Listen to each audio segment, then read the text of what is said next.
G'day there guys, it's your Aussie Hubby Markee, back at it again with another r/EntitledParents video.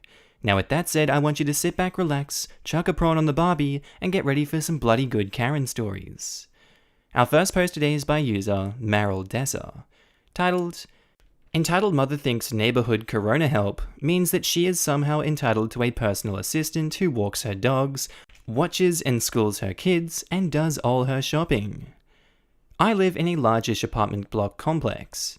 It's actually nice, in Central Europe, and when our governments issued coronavirus social distancing rules and recommendations, the Neighborhood Office, a small non-profit organization of neighbors, they offer some neighborhood help coordination such as borrowing tools from neighbors, a small leave one and take one library/book exchange, and information about activities for kids. Started to coordinate neighborhood help for risk group people or people in self-quarantine. There is no strict stay-at-home order in my country, but most stores, except grocery stores, are closed, and it's not allowed to meet in groups of more than 5 people, except if you live together. But it is still recommended that if you are tested positive or experience any corona-related symptoms, that you stay at home for 14 days, and that if you belong to a risk group, you should be extra careful, and if possible, not go outside. Schools are closed as well, and that makes it difficult for parents, of course. So the Neighborhood Corona Help Group did what most of these help groups do. Volunteers can sign up for and are connected with people who need help, such as elderly people with dogs who don't feel safe leaving their apartments, and therefore need someone to walk their dog, or buy the groceries that they need. Or people who are in self-quarantine. I am a student and a research assistant, and because of the universities are shut down, I have a lot of free time during the day, so I signed up too. So just FYI, this help group has a lot of volunteers, but not many people are actually request help. It's the same with almost all of these groups, so if you need assistance and there is such a group available, please do request help. People are willing to help and it's not a burden to them. Just don't be a Karen. So about 3 weeks ago, I got a notification from one of the coordinators that I should connect with Entitled Mother, who contacted the group and asked for assistance. I was glad I could finally do something, so I called this person immediately. Hello, this is my name. I got notified by the help group that you need some assistance. What can I do for you? Oh, thank God, finally. Yes, I need... And she immediately starts listing grocery items, and I try to write all of it down as quickly as possible. And also, it would be great if someone could walk my 2 puppies every day, and I'm going crazy with the school. I need someone to watch my kids while they do online classes. So regarding groceries, and I start reading the very long list back to her to make sure I got everything, while she further explains what exact brands she wants and how much she is willing to pay for it. I'm not sure we can get everything you need because some of these things are sold in stores that are currently closed. But I will pass the list on to the person who is coordinating the shopping today, and we can see what we can do. What do you mean? I need these things immediately. Look, we are coordinating all the groceries first, ma'am, so that we can get everything in 1 or 2 trips. I'm sorry, but you will have to wait for it until tomorrow, and it might be that we can't get everything you need. Also, what kind of dogs do you have? I asked this because I don't feel comfortable around large dogs. I mean, all doggos are beautiful, but I get nervous around large dogs, especially if I don't know them. 2 German Shepherds. When can you come over and walk them? I'm sorry ma'am, but I'm not good with large dogs, like yours. But I will post a notification in the help group ASAP, so that someone can help you with that, okay? I'm sure someone would love to play with your dogs. Wow, I can't believe this. You are supposed to help me. What about my kids? Don't tell me you can't come and watch them either. I'm sorry ma'am, but we're not babysitters. I understand that this situation is difficult with the schools being closed, but if you have technical difficulties with setting up the online learning environment, I can try to help you with that. Babysitter? I don't need a babysitter. I need someone to watch my 12 and 14-year-old sons because they are lazy and refuse to do their homework. I am going crazy. I'm sorry, but I can't help you with that. What? You're supposed to help me. She's yelling at me at this point. I'm trying to. I already sent your list of groceries to the coordinator and posted your request for help with the dogs in the group chat. I get that this situation is hard for you, but we are a help group to assist sick people and the elderly. Even with so many volunteers, we are not prepared to organize tutoring and babysitters too. I'm sorry, also I am not supposed to enter your apartment. I knew it. All you do is care about the elderly, but no one cares about single mothers like me. Also, what are you talking about? Sick people? Well, yes, people who can't go outside because they are self-quarantining. What do you mean? Did you have contact with infected people? How dare you offer to come to my house then? Are you crazy? Ew. No, I don't want you people to touch my food or my dogs. She then went on how she doesn't want us to bring her groceries or walk her dogs, and then hung up on me. Problem solved, I guess. TLDR, Karen thinks that the neighborhood Corona Help group offers personal assistants who do shopping, dog walking, and tutor teenagers who don't want to do their online courses. Karen apparently isn't in a risk group nor in self-quarantine, and is shocked that we would do assistance for people who might have the virus. Alright, our next post is by user Resident Dr. Evil, titled, I pray your relatives don't see family like my entitled birth mother. So I was initially against posting this, but I decided to type this, so those of you who know someone in the same situations don't make the same decisions. I should get out of the way that I am adopted. My mother and father who have raised me are much less entitled than my birth mother, though I don't reverse the term entitled, because they still have something I would have changed. They will be referred to as EAM and EAF. My birth mother will be referred to as EBM. So my birth mother began her relationship with me immediately on a bad foot. She began her pregnancy with me living in Florida under welfare because of her arthrogryposis. This is where my birth father lived and probably still lives. He didn't know she was pregnant with me, and without telling him, she said she had to break up with him and move to New York.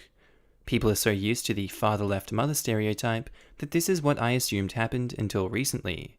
And EAM finally told me. I had an older brother who already had been born, which will become relevant later. EBM settled in New York and met a boyfriend who I will call EBF, who was either schizophrenic or was an addict to some serious drugs, which will also become relevant later. I know firsthand that, as someone with a disability, it's hard to form relationships with sane and normal people, and again, this will become relevant later. I was born 10 weeks early due to a certain someone's error in judgment. As you can predict, I had a few problems, but these mostly recovered. The one that didn't go away was acid reflux, which I still suffer from. EBF was holding me and I puked on him for my acid reflux, and that triggered an episode where he grabbed me by the feet and smashed me repeatedly headfirst into the bathtub.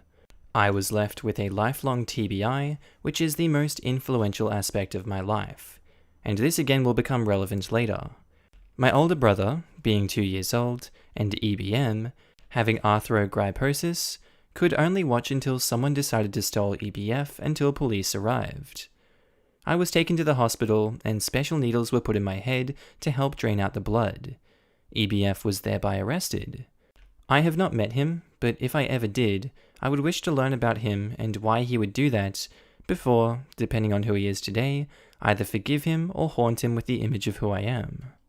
Here is where the entitlement continues. EBM went to court, and the court was tasked to decide everyone's fate. Usually, when someone is accused of childcare misconduct, all the children have the same fate, and are either all taken away or left in the family.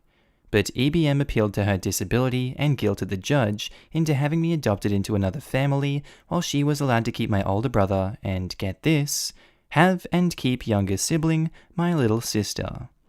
This used to be the part that makes me angry the most. Growing up, I thought my problems from my traumatic brain injury were things everyone experienced, and EAM, EAF, and EBM all took advantage of this and lied to me, saying I didn't have a disability. They also lied to me and said I wasn't adopted. I only learned when I was 18 that I was adopted. I was 19 when I learned this woman I vaguely got to know in scattered moments was my birth mother. I was 20 when I learned I had traumatic brain injury, and 25 when I learned my birth father did not intend to know of my existence. The lie that makes me the angriest is the one where they said I had no disability. Many of you might know someone who has traumatic brain injury or autism, or hydrocephalus, or something else where their parents haven't told them they have anything wrong with this, and so they live under the reign of the blue pill, unaware that they are different from everyone else. Please take it from me, it's better if they know. It's better if they have the ability to know why people perceive them differently. It's better that they know how to respond if someone doesn't know what's wrong with them. The emperor deserves to know he's naked. Perceiving that they are received well in society doesn't function, to them, the same way as knowing they aren't seen well in society and being able to explain it to others. The difference is awareness. So there's another half to this story. I struggled platonically my whole life, and this has crushed me. A part of this was due to being put in isolated special education classes by teachers who also knew the truth but wouldn't tell me. Teachers who would unfavorably compare me to my adoptive brother as being better than me because of my behavioral problems, which, once more, will become relevant later. A part of this is that romance overwhelms me. A part of this is my inability to socialize faster than AOL because of my traumatic brain injury. And a part of this is how my local village handles outcasts. But if that wasn't enough, I decided I would be happy to adopt a child too, and they would be my focus, only for the government to later put me on a parental ineligibility list. I had entered what many would call a quasi-depression or a stoic depression. I wouldn't force fate upon myself, but if my parents weren't feeding me and there was no food, well, so be it. Without hobbies, etc., if I had an income, I would serve as a dead end to that money, because there's nothing out of there for me that remains untaken. So EAM recruits EBM to apply me for social security benefits due to my disability. However, I got denied all 3 times I could apply because it's a bent system, not that I wanted it. But then, when I broke the news to EBM about being ultimately denied, she responds by saying I should never have social security, revealing her intention for me to be denied, despite her getting it due to her arthrogryposis, and despite me having my own problems working, especially in a place with so few jobs. It became clear from her demeanor that her biggest motivation of this statement was her sentiment that fakers were clotting her system of income. Around this time, she also began complaining I wasn't involved enough with my birth family, including my birth father, who, one more time, will become relevant later. Up to this day, for the rest of my life, she has compared me to my other adoptive brother, again saying that because he worked despite his autism, he was better than me. However, he only works because local businesses have a disability employment philosophy where they give the easiest jobs to people with disabilities, and autism is the most covered disability in the program. Traumatic brain injury isn't even on the list, and I often envy people with autism because they have this big movement, and all traumatic brain injury people have is the world's oldest medical text from ancient Egypt. She also had the nerve to spin my quasi-depression around as justifying the notion that I, not her, was entitled, even though my quasi-depression comes from a deprivation of things I can expect from others. One day, entitled birth mother tries to distract me from my quasi-depression by taking me to a family reunion for my birth family that happens every year. I was 22 years old by that time. A short time after I showed up, everyone applauded me with enthusiasm.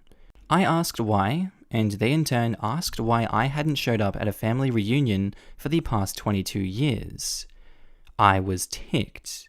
Not because they asked, but they inadvertently revealed entitled birth mother had been hiding from me the existence of this reunion for my whole life, and seeing all my family members grown up and ready to take on life demotivated me out of interacting with family, because I would have to play 22 years of catch-up.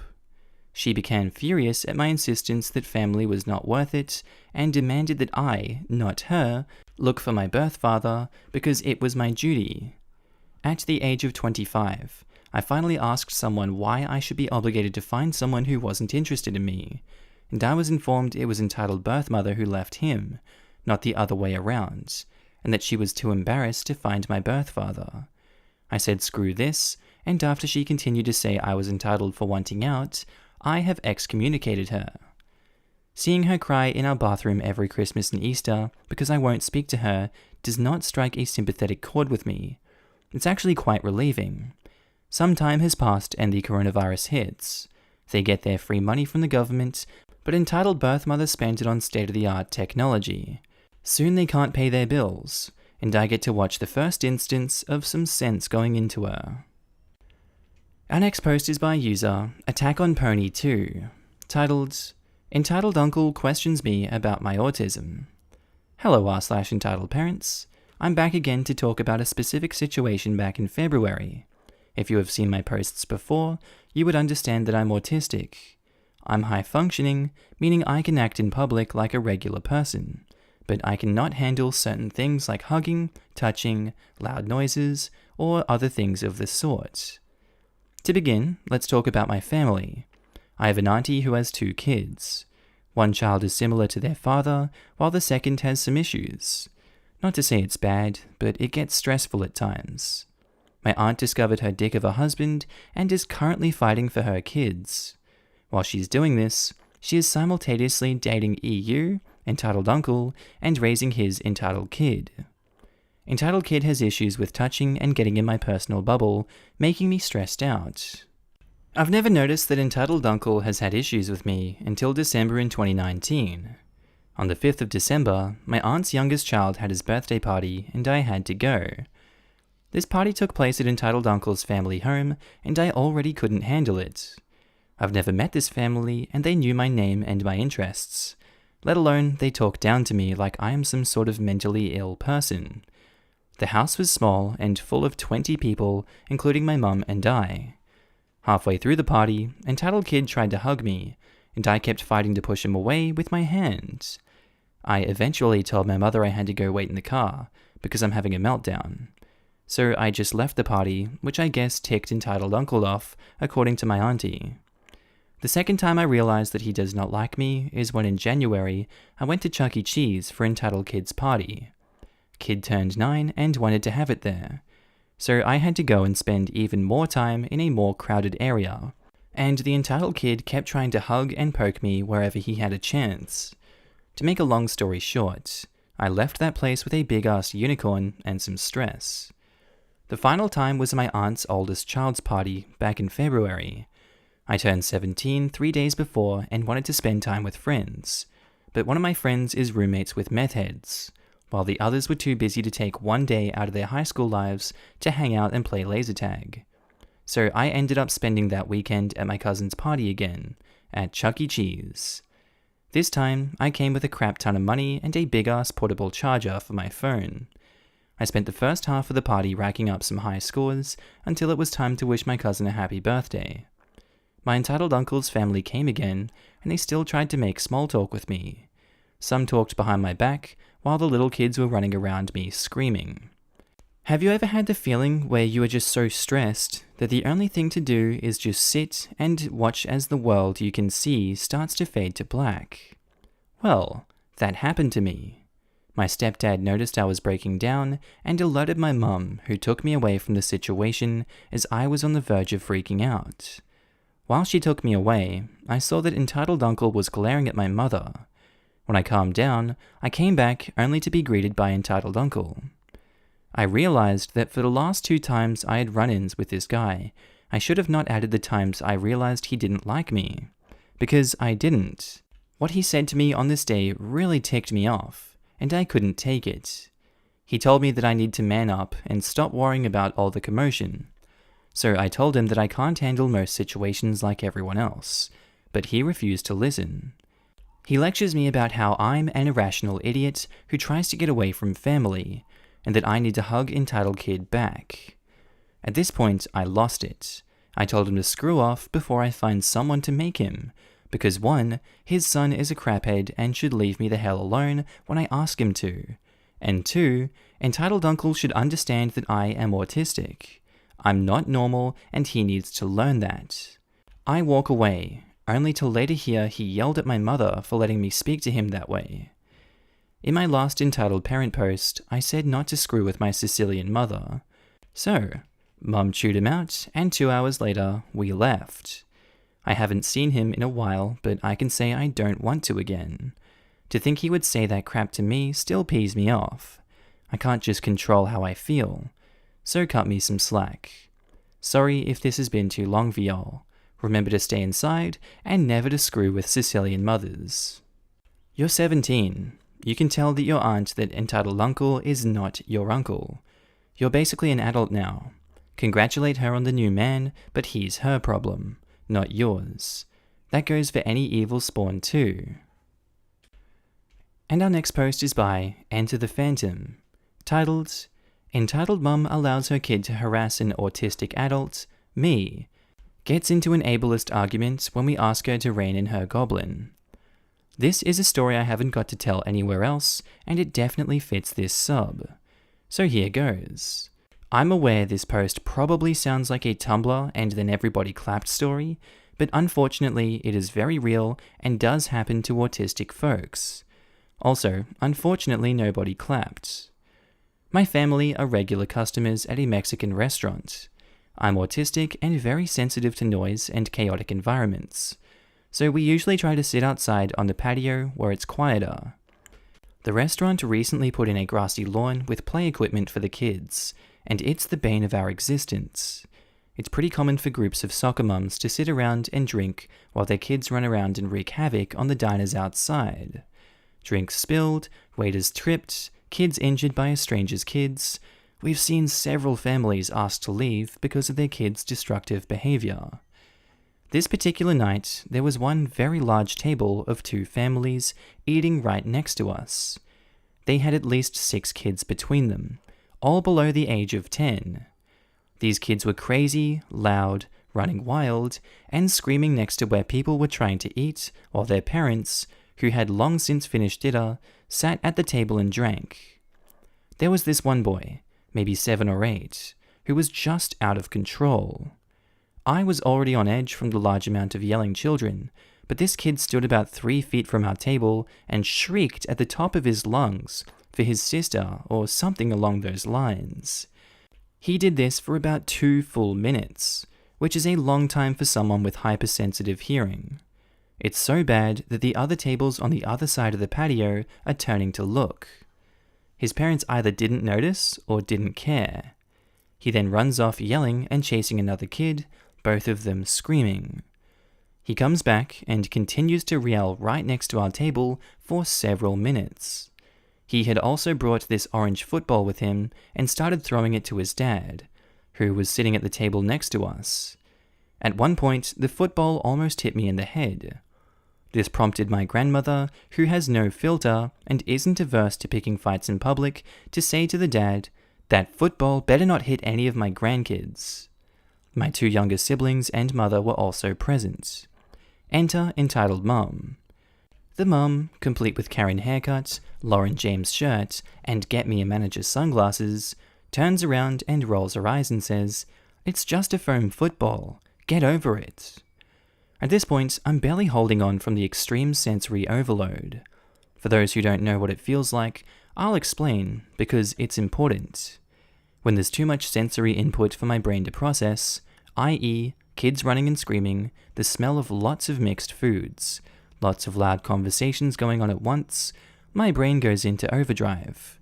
This looks and feels slightly different for everyone with autism, but for me it manifests as a stabbing pain behind my eyes, dizziness, and hyperventilation.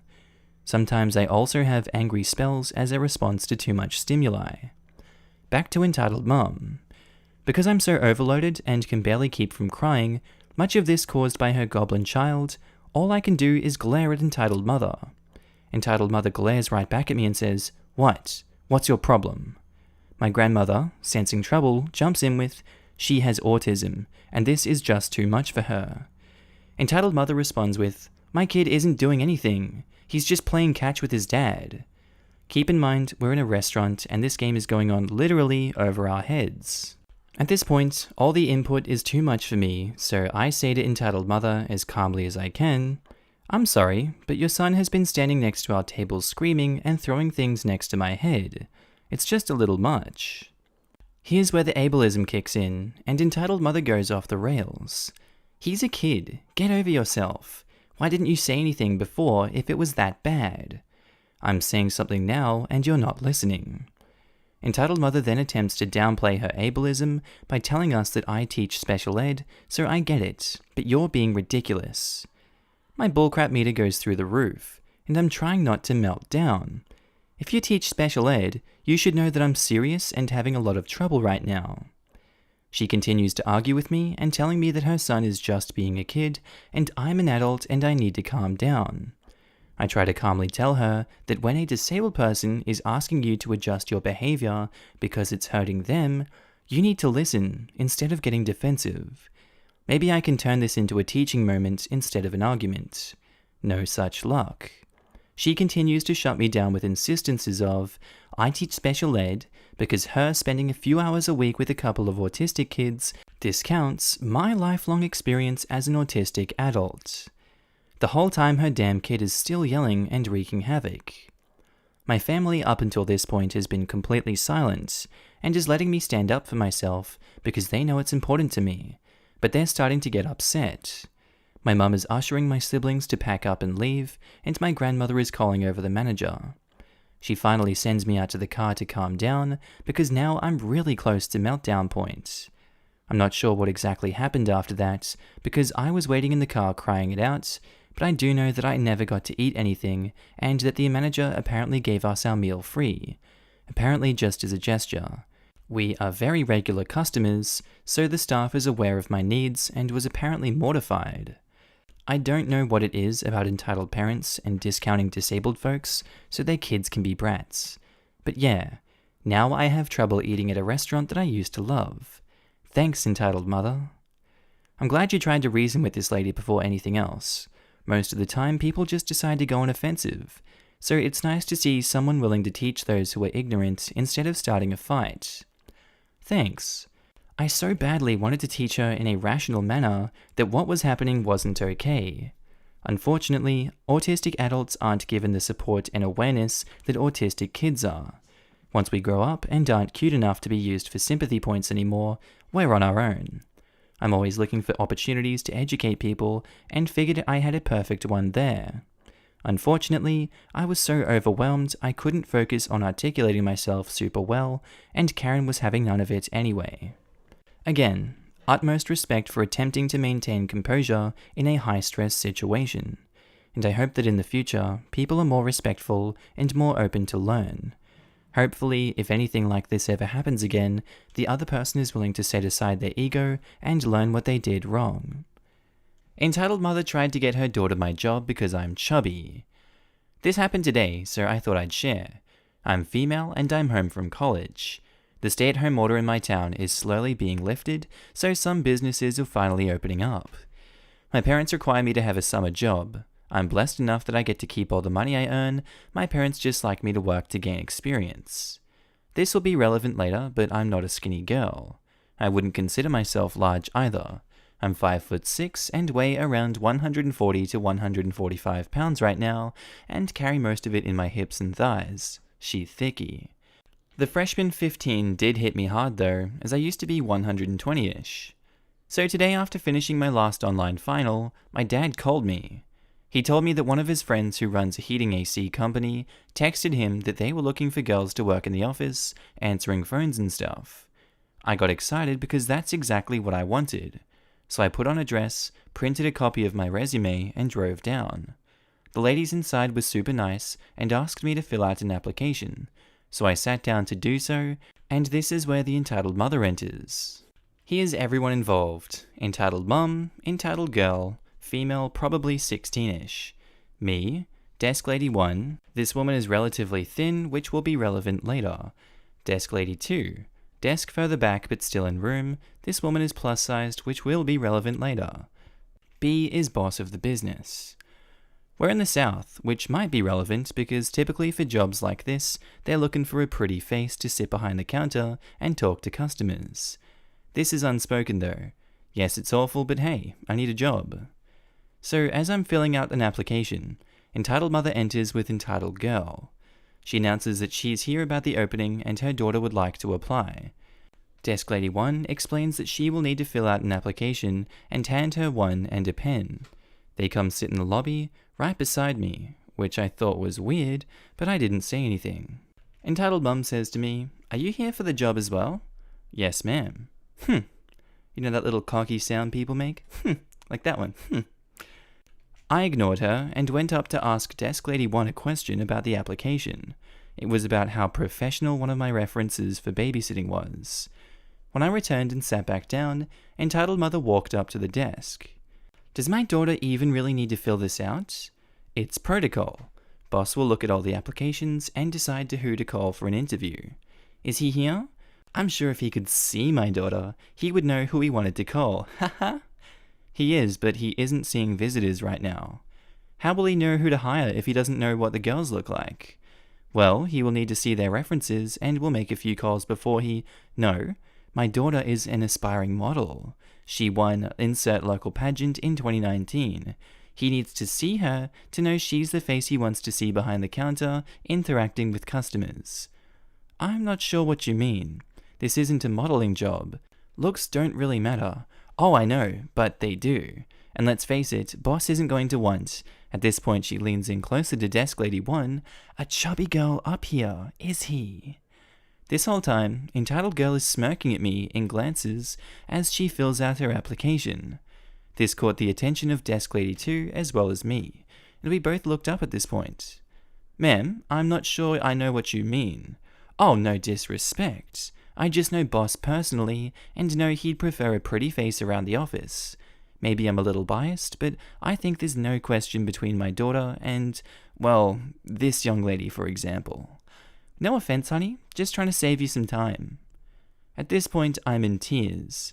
I don't know if it was rage or the sting of her insult, but either way, I was not going to let her see me cry. So I quickly got up and handed my application to desk lady 1 before trying to leave. Desk lady 2, who's a plus-size woman, says, "Sweetie, wait. You say you know boss personally, right?" To entitled mother. "Oh, yes, we went to high school together. And you know him so well that you know he'd prefer a skinny woman behind this desk." Well, I didn't say that, she did. But I'd assume so. Great, well, I'm his wife and I've worked behind this desk for almost 15 years now. And as you could see, I probably drop a few. And I take personal offense to what you're saying about my husband and this young lady. So I'd like you to wait in the car while your daughter fills out her application.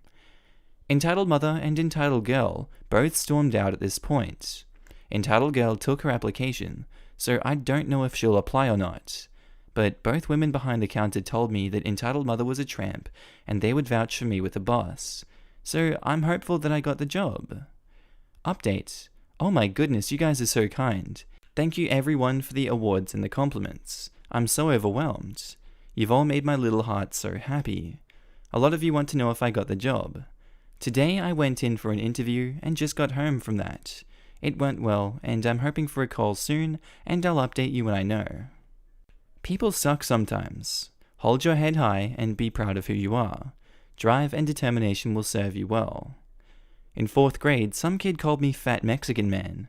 He then told his neighbor who also went to school with us, and a lot of people started calling me that.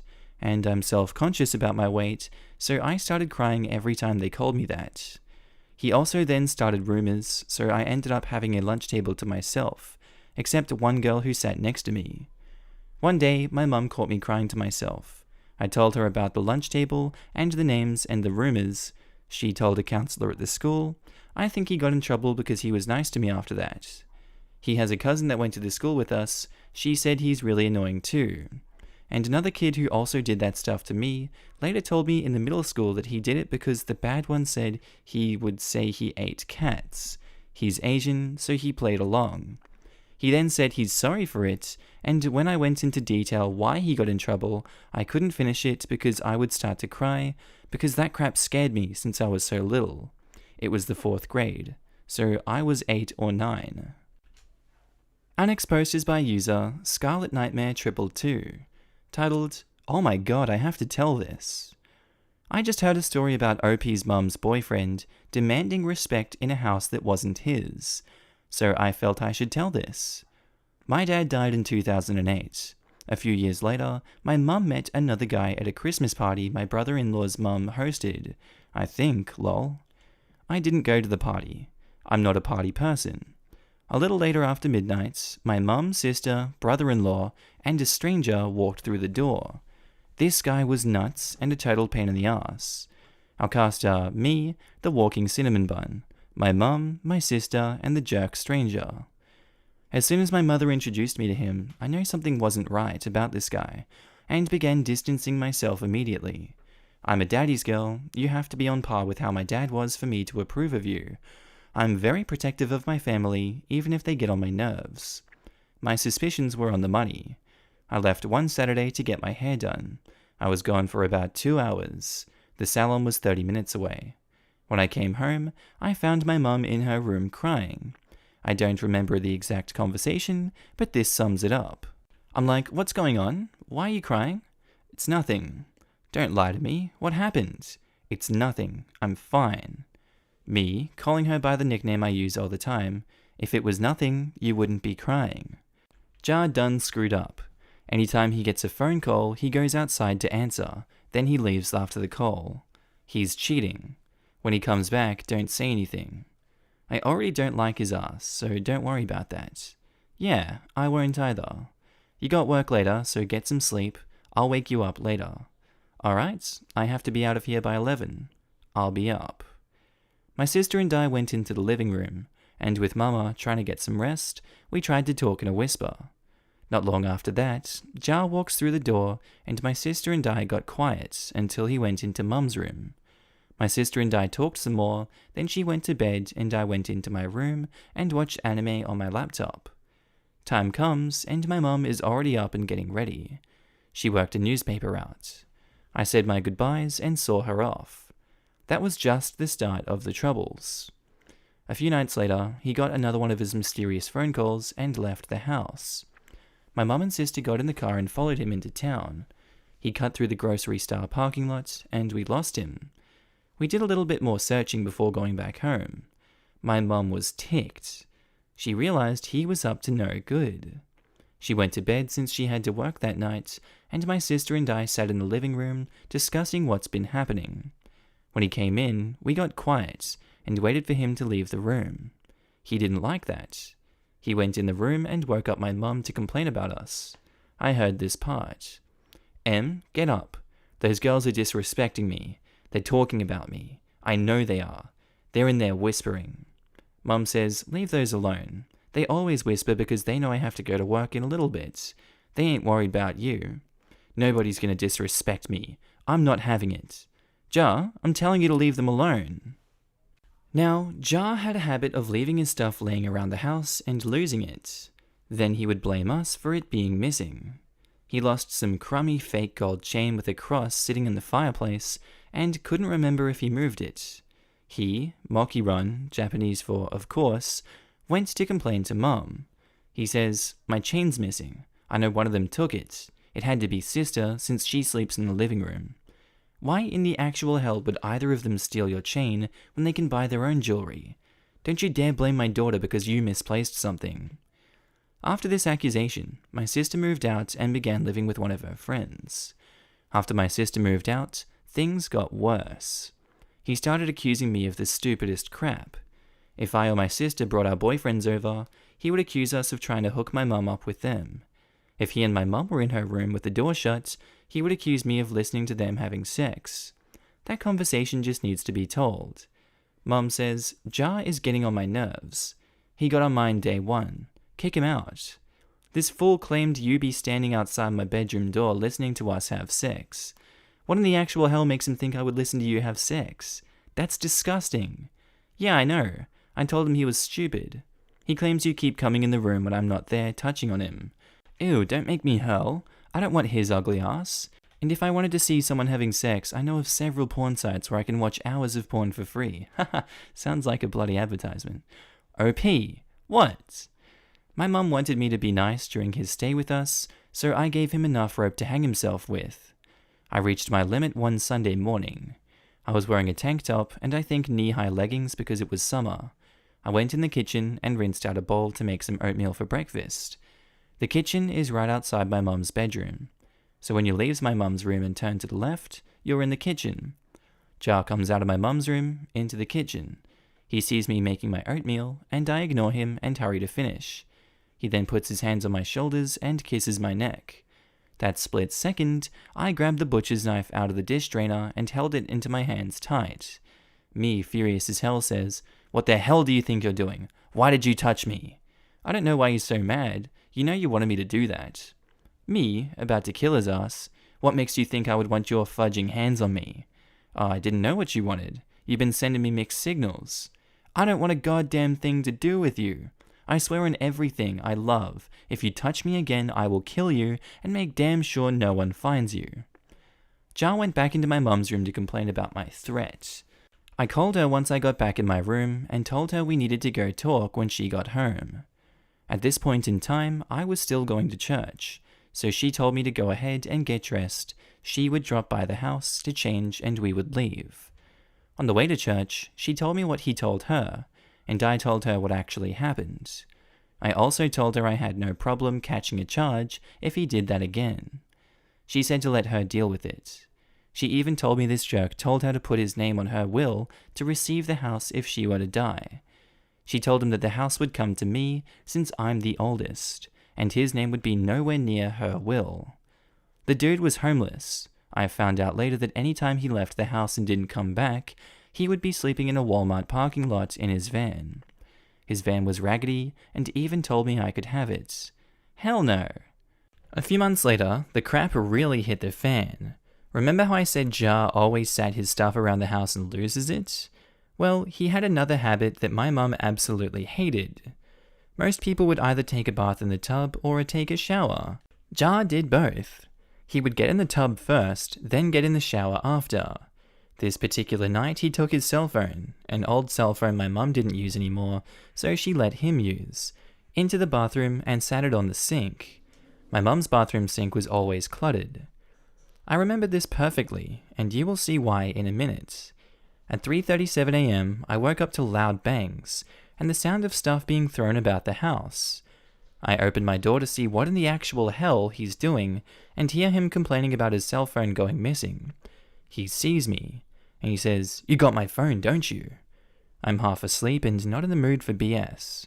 On top of that, I owned an iPhone 5. The phone he lost was a little flip phone.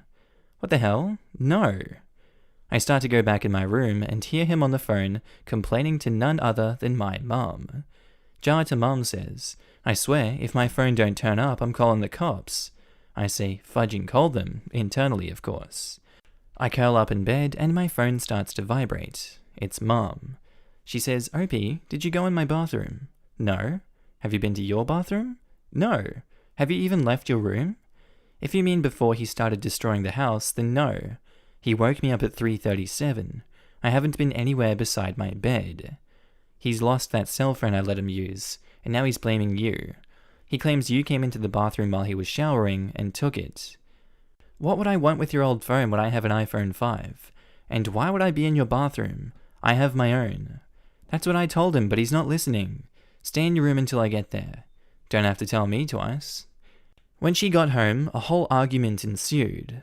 He kept accusing me, and I just listened to him complain. Around some point I got ticked. Don't accuse me of crap without proof. I started arguing back that he needed to leave me alone. I didn't want his stuff, and consistently lose his stuff. The main thing I remember is that I called him an idiot. He did not like that. He went back into my mom's room, grabbed my dad's old shotgun, and began trying to point it at me for calling him an idiot. My mom was trying to defuse this situation, especially when she saw my dad's gun. I don't know anything about guns. All I know is I heard the gun go off and smelled the smoke. No, I wasn't hit, but I knew the gun went off. At that point, I called the cops. When the officer came, he started to ask questions, and I told the absolute truth, even about the gun. The cop told me if a shotgun went off, there would be a large hole in the floor somewhere, but there wasn't. My mum even lied and told the cops that there was no gunshot fired. The officer treated me like I was crazy, and told me I could either get a psych evaluation on my own, or I would be ordered to do it. My mum said, "I'll take her myself, officer." I was super ticked. The cop left and my mum went back to work. She still had a bit of her route left. When she came back, I was packing. I got into contact with one of my cousins and told them what had happened. They said I could come over and stay for a while. My mum tried to stop me from going. Even tried to ban me from using my car that was in my name, along with the insurance being in my name alone. I say, "I'm going to cousins." "No, I'm taking you to Tri-County. I'm not getting a psych evaluation because I did nothing wrong. Why did you side with him? What if the gunshot had hit me? Then what? You're not taking the car. It's my car. I paid for the tires. I let you use my car because yours was messed up. You've been putting my car on your paper route. You better do something to keep it drivable, since I don't drive it that much. Most of the miles come from you driving it. You're not leaving with the car. I'll call the cops again. You can't stop me from taking my car. Mum tried to call my bluff, and I called hers. Cops showed up again and told her so long as the car is in my name, she can't stop me from taking it. So she tried to come up with a deal. I can leave so long as I let her drive my car until she gets a new one. Fine. I still didn't go to Tri-County for that psych evaluation. 3 months after leaving, I ended up moving back in. After I moved back in, Jar was kicked out for good. Mum never apologized for taking Jar's side over mine with the cop and agreeing to get me evaluated. I think that was when her entitlement fully bloomed into Poison Rose. Poor man's Rose, from Hunter x Hunter. It poisoned my relationship with her. Sorry for the long story, thanks for reading. TLDR, Mum's previous boyfriend constantly accused me and my sister of taking his misplaced belongings. Sister moved out and I stayed. Then after misplacing his cell phone, he begins arguing with me about it. He tries to kill me with my dad's gun for calling him an idiot. Mum takes his side with the police and then tries to stop me from taking my own car. Edit. Thanks everyone for the concern. I'm okay. This even happened a few years ago. I'm currently trying to save some money and sign up for some grants that will allow me to go to a language school in Japan. And after language school, I would probably look into going to university to study. I want to be far enough away to where going no contact is easy. The entitlement in my family is bad. Posted by user busting all my ooh-woos, haha ooh-woo, titled, Random Mum on the Plane Demands That I Open Her Canned Coca-Cola. So this was years ago. I was probably 4 to 5 years old. Very young, and a thing that my mum did during every summer vacation is send me to my home country to stay with my relatives and then catch up a few weeks later. Because my mum can't supervise me when she's still in the country while I'm on the plane, she gets someone to assist me during my journey. I was on a flight from Italy to North Africa.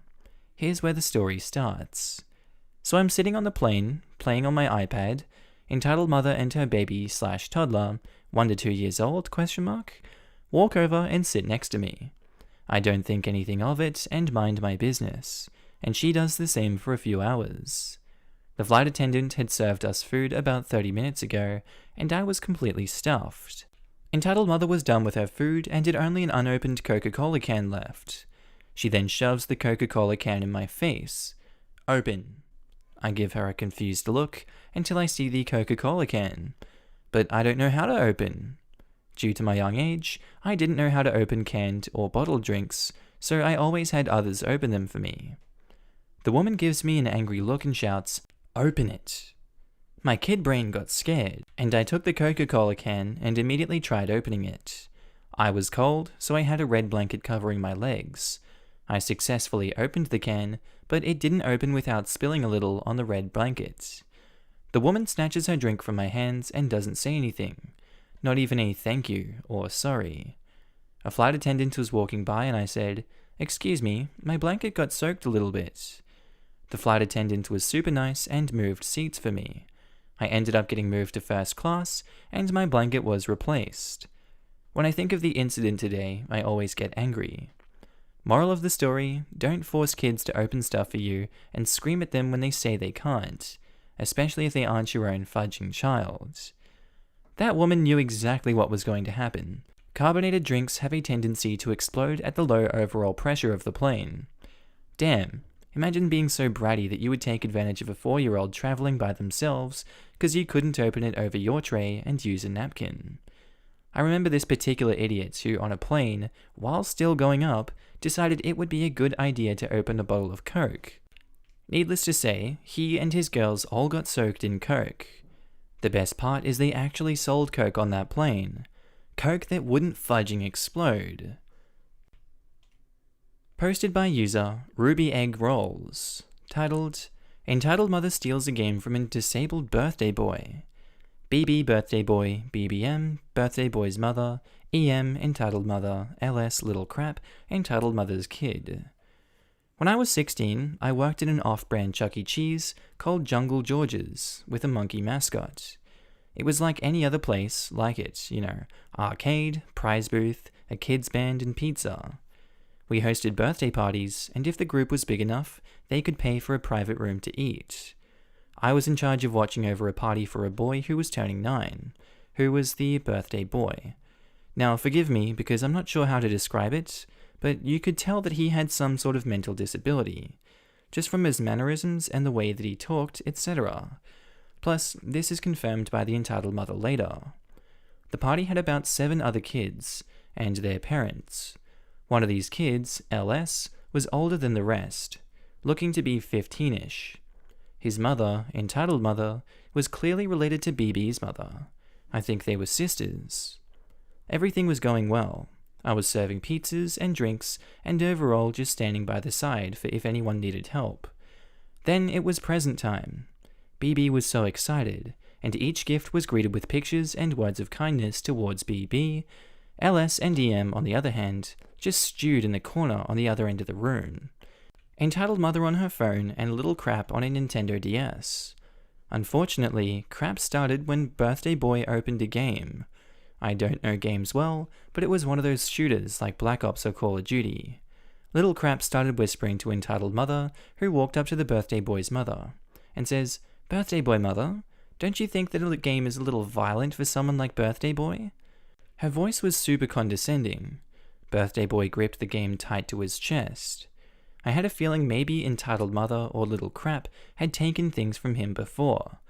"No, I think it will be fine," birthday boy's mother said back, pretty much brushing her off. "Well, little crap has been wanting that game for a while. Maybe he should have it and we can give you one of his old games that's nicer." Birthday boy mother ignored her this time completely, and entitled mother huffed and went back to her corner.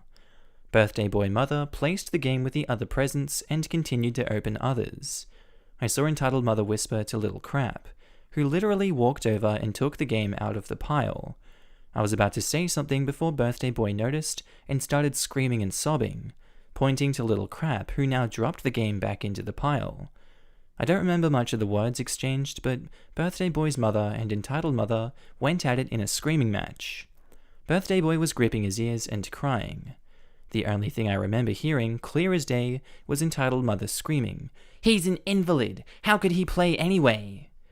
At this point, I ran to get my manager, and he handled the rest of the situation, while I was told to clean in another area of the building. I saw entitled mother and little crap leaving angrily a few minutes later. I wish I knew what became of the kid. I didn't see him again. I just hope he had a happy birthday after his crappy auntie left. Entitled mother tries to steal from an ambulance, then prevents it from leaving. This is not my story, but my wife's. She's an EMT and doesn't have Reddit. She shares story on a group app with friends. Some are so good though, this one really got me itchy all over. She said I could share them if I don't reveal locations and names, and not to mention specific conditions of patients unless relevant. Our cast are entitled mother's kid, old sick lady, old man, old sick lady's husband, nice neighbor, public transportation officer 1 and 2, wife, and partner, the wife's co-worker. Call is received. We head out. A worrying call, it's not corona related. The old sick lady has other health issues. She is, however, very fragile. They called in a little late, hoping it would pass on its own, to limit exposure if possible. It did not pass. It got quite bad to the point of going to the hospital by themselves was no longer an option. We arrive at the house in question, no other options than to double park. Nice neighbor waved us down. Note, as far as I know, he does shopping and gardening, etc. for the old sick lady and old man. Unsure. Nice guy anyway. Wife went inside and partner gathered equipment needed. Old sick lady is a frequent caller. We knew what was needed. We are now both inside lady's house. Partner mentioned that there was a car waiting in front of the ambulance and a lady inside was gesturing angrily. Barely 2 minutes pass. A horn starts blaring outside, constantly. Nice neighbor can be heard yelling at someone through the noise, then silence. A car door slams. An unknown high-pitched voice, entitled Mother, can be heard, but too far away to really understand. It's quiet for a bit, then the following can be heard at the doorstep. The door is cracked open. Get out of the way. No, ma'am, what are you doing? You need to move your car. You're blocking in the ambulance. Well, it should have just parked in a spot then. There is one right there. Now move and let me in. I have a child in the car. I've been waiting for 10 minutes. Nothing was free when we arrived, and we don't care. We park conveniently for us, not you. Meanwhile, we're still caring for old sick lady. Nice neighbor's like, ma'am, you're not getting in. Do not touch me. She's now yelling, let me in. I need to talk to the ambulance people. More yelling of the same continues. She's not giving up, calling in a disturbance. What's her problem? Why does she want to come in my house? I don't know this woman. Why does she want inside my house? Do I call the police? My wife is sick. Why is she yelling? Old man was getting very anxious about the whole situation. Since partner didn't need my help for the current part, and keeping calm was more important, I, wife, went to the door. I say, what's the problem? Well, excuse me, you're blocking the entire road. You should move your car. We're on call. Please back up and drive around the other side of the square. Tries to head back inside, but, I'm not the one blocking the road. I have my 6-year-old with me. He's frightened and just wants to go home. Kid, who looks to be over 10 years old at least, trying to sink through the ground standing next to the car. Then turn your car around and go home. We're not moving our ambulance for you. This person needs help and you need to leave before we call the police. Oh, wow. Okay. You don't have to be so frickin' rude about it. We're all in this crisis together, you know. In a calmer tone, she says, oh, by the way, are those masks for corona? Those look like they work well. My partner from inside says, wife, and I run inside. Calling after her, the entitled mother says, I'm not that good at backing up. Could you help me? Hello? Nice neighbor later stated he helped her back out before heading back inside to check on his kids. Old sick lady wasn't doing too well. The call was made to take her in as soon as we could safely move her. Wife runs out and gets the stretcher. Entitled mother was backed into an empty spot at this point. Meanwhile, a bus had been standing there parked off to the side for a few minutes. It could not detour like the cars did. The driver was just patiently messing about on his phone. Wife heads back inside, working on old sick lady. A few minutes later, we just got her on the stretcher as we hear the following. Entitled mother, what are you doing? Get out of that ambulance. I'm just grabbing something for my son. They said it was okay. Get out now. The kid's crying. Mum, I don't even want a mask. Let's just go home, please. We walk outside and sure enough, entitled mother was standing in the ambulance, making a mess of everything, touching equipment, etc. without gloves, obviously searching for things. Info. The PTO, public transportation officers, were nearby and had come to check out the situation of the blocked bus route. PTO 2 to partner. Sir, did you give permission to this woman to enter/take stuff from the ambulance? Hell no. She's been making a whole scene and has now contaminated our ambulance. Partner, meanwhile, had already called for a second ambulance as soon as we walked out and saw entitled mother. That luckily arrived as fast as lightning. They ended up having to take old sick lady in, and she left 4 to 5 minutes later than if they weren't delayed. But being stable, it seemed less risky to transfer her to the ambulance than to wait out entitled mother and use a dirty one. PTO 1 and 2 were still trying to get her to come out. They're not allowed to touch people, but they looked about ready to drag her out by the ears.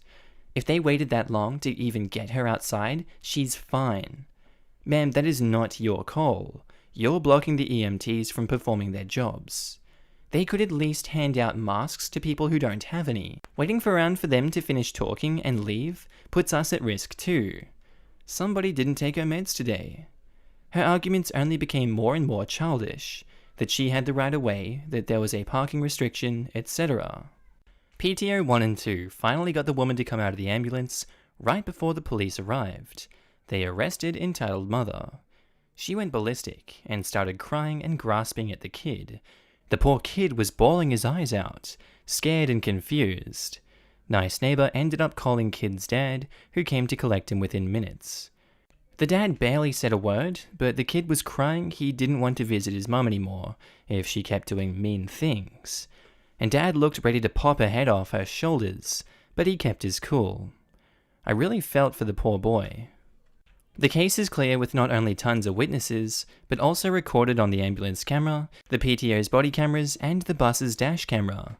That's all, folks. Let me know what you think of this entitled mother. Edit, did this help formatting? Edit, thanks for the replies so far, guys. Posted by user Rajwa Burju, titled, Entitled Mother Goes Nuts at Whole Foods.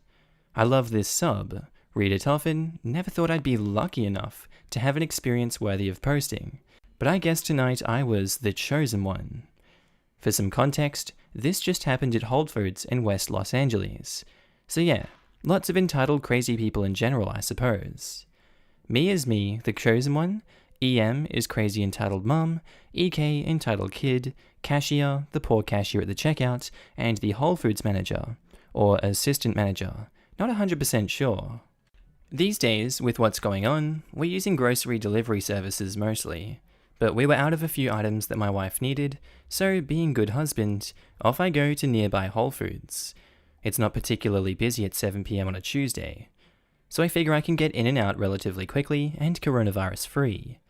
I'm wearing my mask like you're supposed to do, and so are all of the employees and customers in the store, and doing social distancing, all that stuff like normal human beings. Anyhow, I have my own bag and it's just a few items, so I don't need a cart. I grab everything and head to check out. A bit of a line, as only 2 checkout lanes are open. Line is long enough with social distancing that it backs into one of the aisles. So I go behind the last person and stand slowly, moving up. After about 3 minutes, the line has slowly progressed forward so that I'm at the edge of the aisle, but still several feet from the start of the checkout stand. Entitled mother plus entitled kid show up and literally just move in front of me and cut the line. There were 2 people in front of me at this point, and 3 to 4 behind me. If it had been entitled mother and entitled kid with just a handful of items, I probably would have just let it go, but they had a full cart. Probably 35 plus items in there, including lots of produce that takes longer to ring up. I politely say, "Excuse me," to her, in a nice voice, but loud enough that unless she is hard of hearing, she heard me. She ignores completely. I have my mask on, so I repeat with, "Excuse me, ma'am, but you cannot cut in the line. There are people behind you." Again in a calm and nice demeanor, but louder than before. People in front and behind clearly hear me. Finally, entitled mother spins around and in a tone of voice that is a mixture of disgust and just utter rudeness says, "You weren't in line. You were in the aisle, still shopping." No, I was not still shopping. I was at the edge of the aisle because the checkout line was long and everyone is standing a few feet apart. And as you can see, there are people behind me, also waiting in line. No, I didn't see you in line, and I didn't see all those other people in line either. You must have all gotten in line after me. i.e., 5 people lined up within 60 seconds of her in a mostly empty store. Get real, crazy lady. She also raises her voice well beyond what is reasonably needed to try and make some kind of scene, I guess. This got the attention of the cashier, who's like, "Is everything okay? I'm moving along as fast as I can. I apologize, only 2 checkout lanes are open. We are short-staffed due to what is going on." Well, entitled mother unfortunately cut into line. Entitled mother cuts me off and literally loses her mind. He's fudging lying. Besides, I'm here with my young entitled kid. He's tired and hungry, and we need to go first. It's just common decency to let women and children get priority. These are literally her words. Entitled mother then begins a rant about how God knows what else. I lose track because at this point, entitled kid, who has been preoccupied on his phone, suddenly comes up to me and knocks my bag of my groceries out of my hands. I wasn't holding them very tightly and just wasn't expecting this, so I was totally caught off guard by this little twerp 10-year kid. I was fuming, but it's a 10-year-old entitled kid, so what am I going to do, Not much, other than to blurt out, "What the hell is wrong with you?" Entitled kid is stunned, which is very satisfying to me.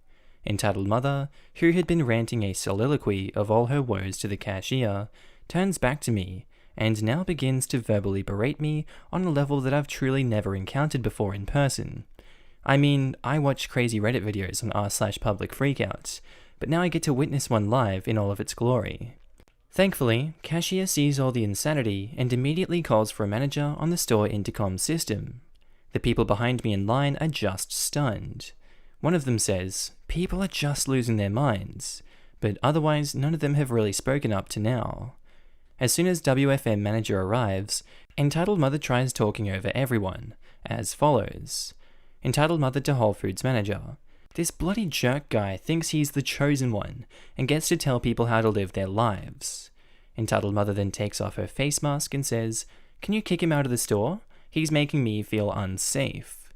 Well, your removal of your face mask is making me feel unsafe, and is also against our temporary store policies due to the pandemic. Please put your mask back on immediately, or you need to leave the store. What are you talking about? Masks are not mandatory. Me to the Whole Foods manager says, I then generally explain everything that's occurred up to this point. Thankfully, the two customers right behind me finally speak up and confirm my story.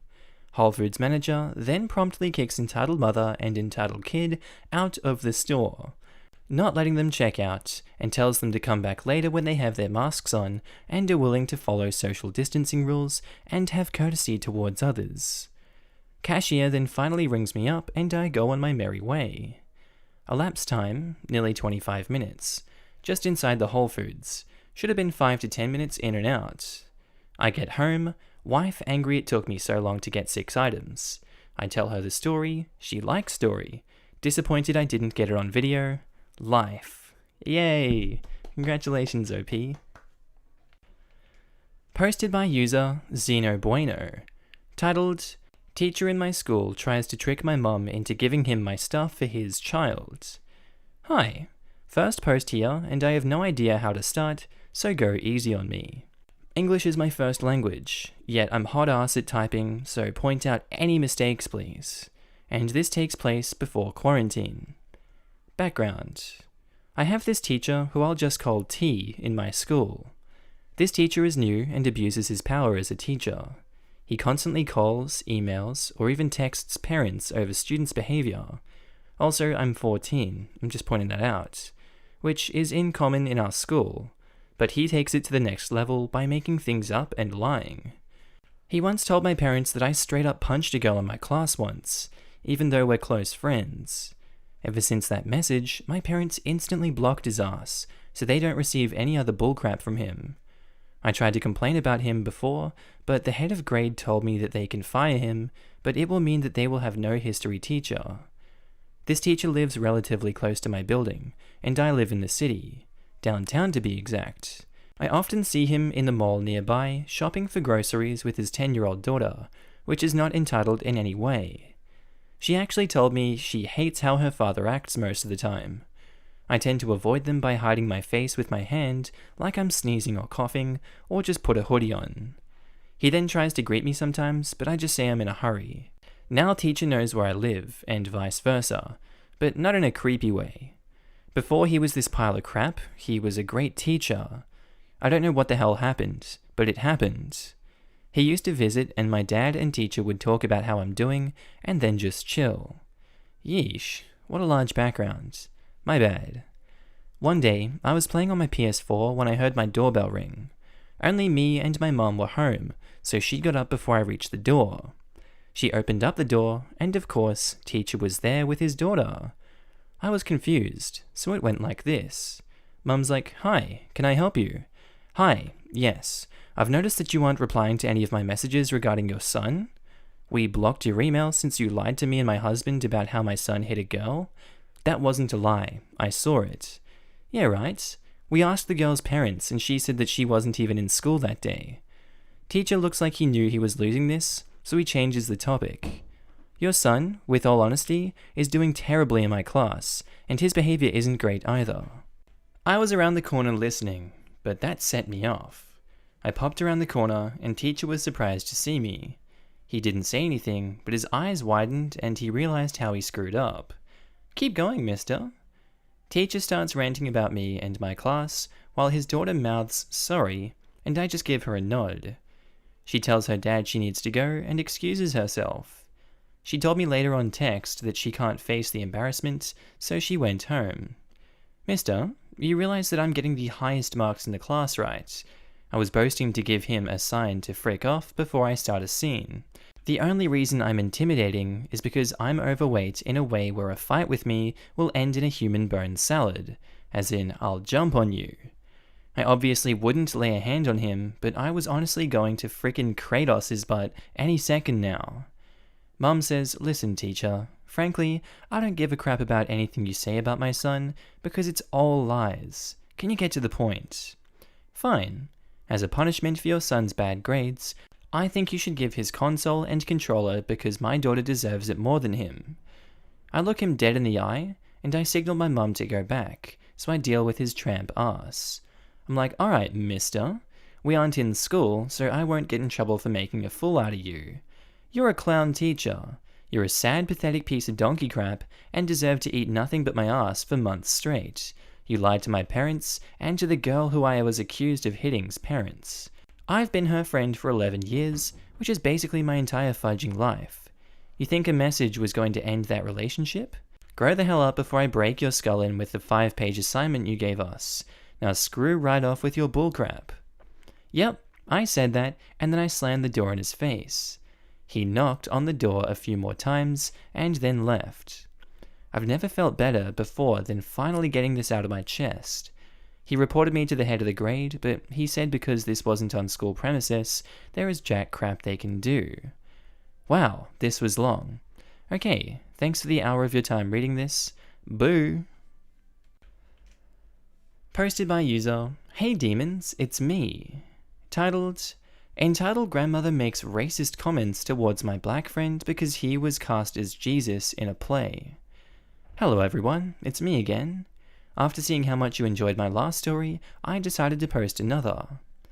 This one happened last December actually, and I thought it would be a good tale to tell. For backgrounds, I go to a private Christian high school.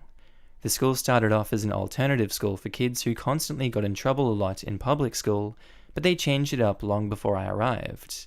In our school, we have plenty of coloured kids. Why I mention this will be important to the story later. So it's December. We have an annual Christmas program that we do every year, focusing on the birth of Christ and whatnot.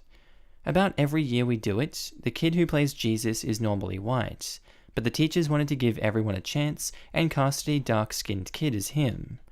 This is also important to remember. The person happens to be a couple grades below me, but we're still good friends either way. I've known him for years, and we've always got along well with each other. We'd talk at lunch with the other friends, hang out whenever we got free time. You know, that sort of thing. Well, I did not know at this time how racist my family was. They always played off their comments as jokes, but I know now that they were not joking around. I've always mentioned my dark-skinned friend to them, but never told them about his skin color or anything like that. They haven't met him, and always thought that we were only friends in school, which is somewhat true, since that's the only time we ever hang out. We get done with the Chris Mad program/play that my friend and I were in, and afterwards, we head on home in our car. This is the conversation that follows. Cast is OP, yours truly. C is my friend who my entitled grandma made racist comments towards, e.g. entitled grandma, G grandfather. So OP, how do you think you did tonight? I shrugged in response. I don't know, I thought I did alright. It's not that big of a deal though. Nonsense, you did great. I've always been meaning to ask, who was that boy on stage with you playing Jesus? Oh him? That's C, the guy I've been telling you about. Entitled grandmother goes silent. I didn't think much of her sudden silence until she spoke up again, more like a muttering than anything else. Why did they cast someone of darker skin color this year? Jesus wasn't black? My grandfather looks over at her, and I do as well. I honestly couldn't believe the words coming out of her mouth, but considering she was the same person who trashed my autographs because she didn't like how I spent my free time watching violent shows and movies, I shouldn't have really been shocked by this. I say, does it matter if he's black or white? Jesus was Middle Eastern anyway, so I think that's pretty close representation of him. No, It doesn't matter if he's black or white, OP, but if they wanted an accurate representation of Jesus, they should have gotten someone Middle Eastern to play him. I also don't understand why you're hanging around with someone like C. He doesn't seem like the charming type to me.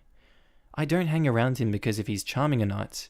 I hang around with him because he's a good person, no matter what his skin color is. This is when my grandfather chimed in to make some comments of his own. OP, calm down. Entitled grandmother was only making a joke, and you need to get a better sense of humor.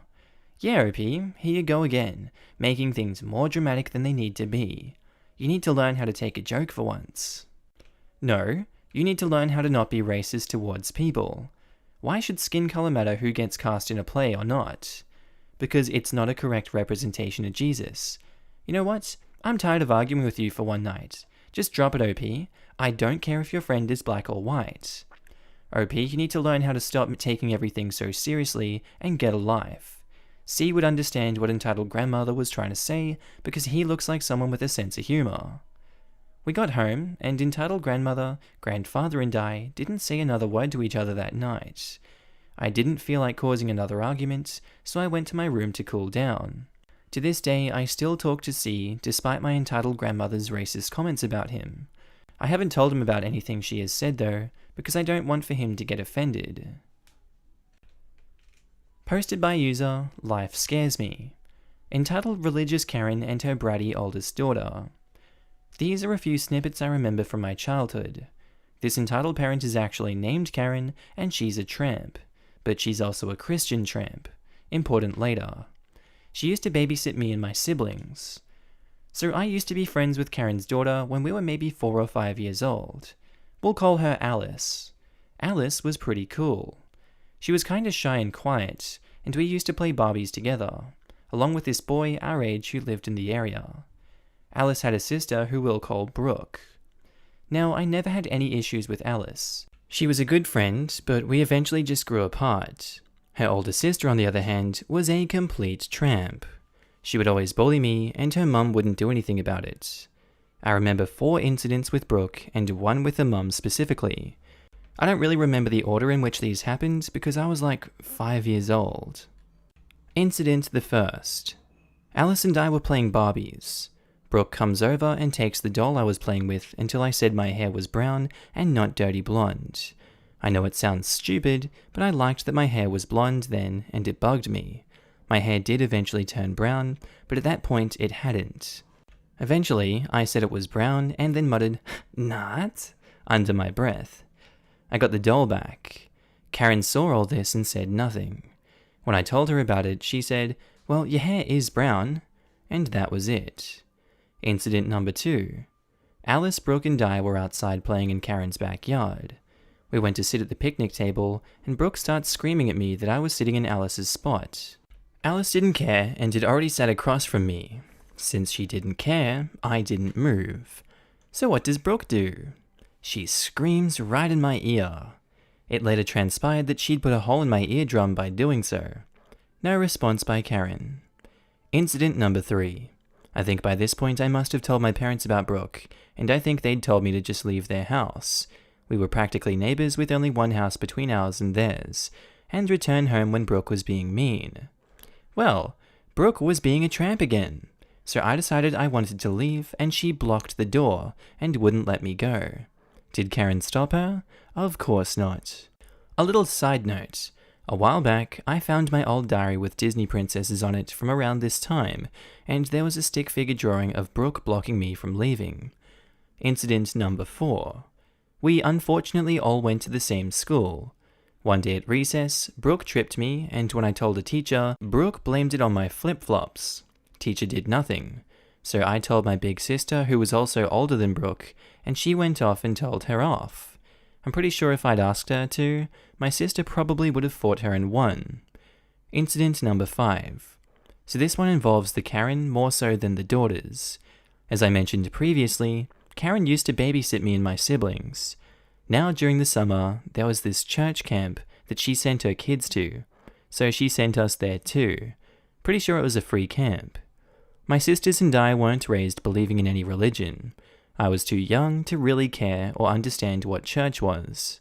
but my brother, the oldest of me, and my siblings didn't really like it. My parents, Alice's parents, and the parents of the two kids who lived in the house between mine and Alice's would all sit in lawn chairs in front of the front yards and chat during the summer while the kids played. I don't remember the specifics of the conversation, but basically my brother said something like, "I don't want to go to that stupid church thing again." And Karen flipped out. She turned around in her chair and shouted at him, "If you ever call it that stupid church thing again, I will stick my foot so far up your ass." I don't remember much other than that, but my parents basically told her off and she never babysat us again. Oh, also, she once tried to tell me that I shouldn't watch Sailor Moon because it was against her religion. I can get not letting me watch it at her house when she was babysitting, but she tried to tell me I couldn't watch it at all. The time entitled aunt took over my parents' house.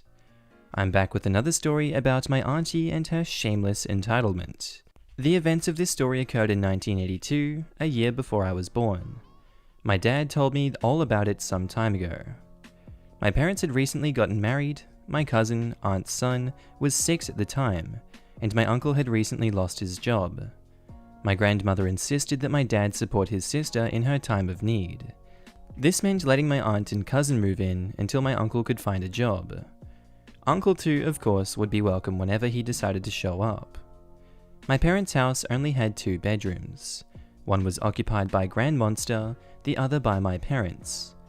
Here in India, it is customary for elderly parents to live with their adult sons. She insisted that my parents give up their bedroom to aunt and cousin, because she couldn't imagine her little girl having to sleep in the living room. My dad didn't want to upset his mother, and he agreed. My aunt and cousin stayed for over a month, and my uncle too would come over on the weekends. Grand Monster insisted that my mother cook for them whatever they demanded. So my mum would come home from work and would cook 3 different meals. One in accordance with my cousin, one in accordance to my aunt's preference, and a third for herself, my dad, and Grand Monster. On weekends, when my uncle came over, his preference would have to be catered to as well. But were they ever grateful? Hell no! They felt perfectly entitled to boss my mum around and find faults in her efforts to make them comfortable. Nothing she ever did for them was good enough. Auntie and Grand Monster would constantly criticize her cooking and housekeeping skills. When my dad did his fair share of housework, they'd mock him for being henpecked. Almost every other day, my aunt would invite her friends over and they'd stay for hours, and my mum would have to cook refreshments for them as well. Anytime my mum wanted to invite her friends over, my Grand Monster would put on a scowl that could suck the soul off a dementor. But aunt's friends were welcome, of course.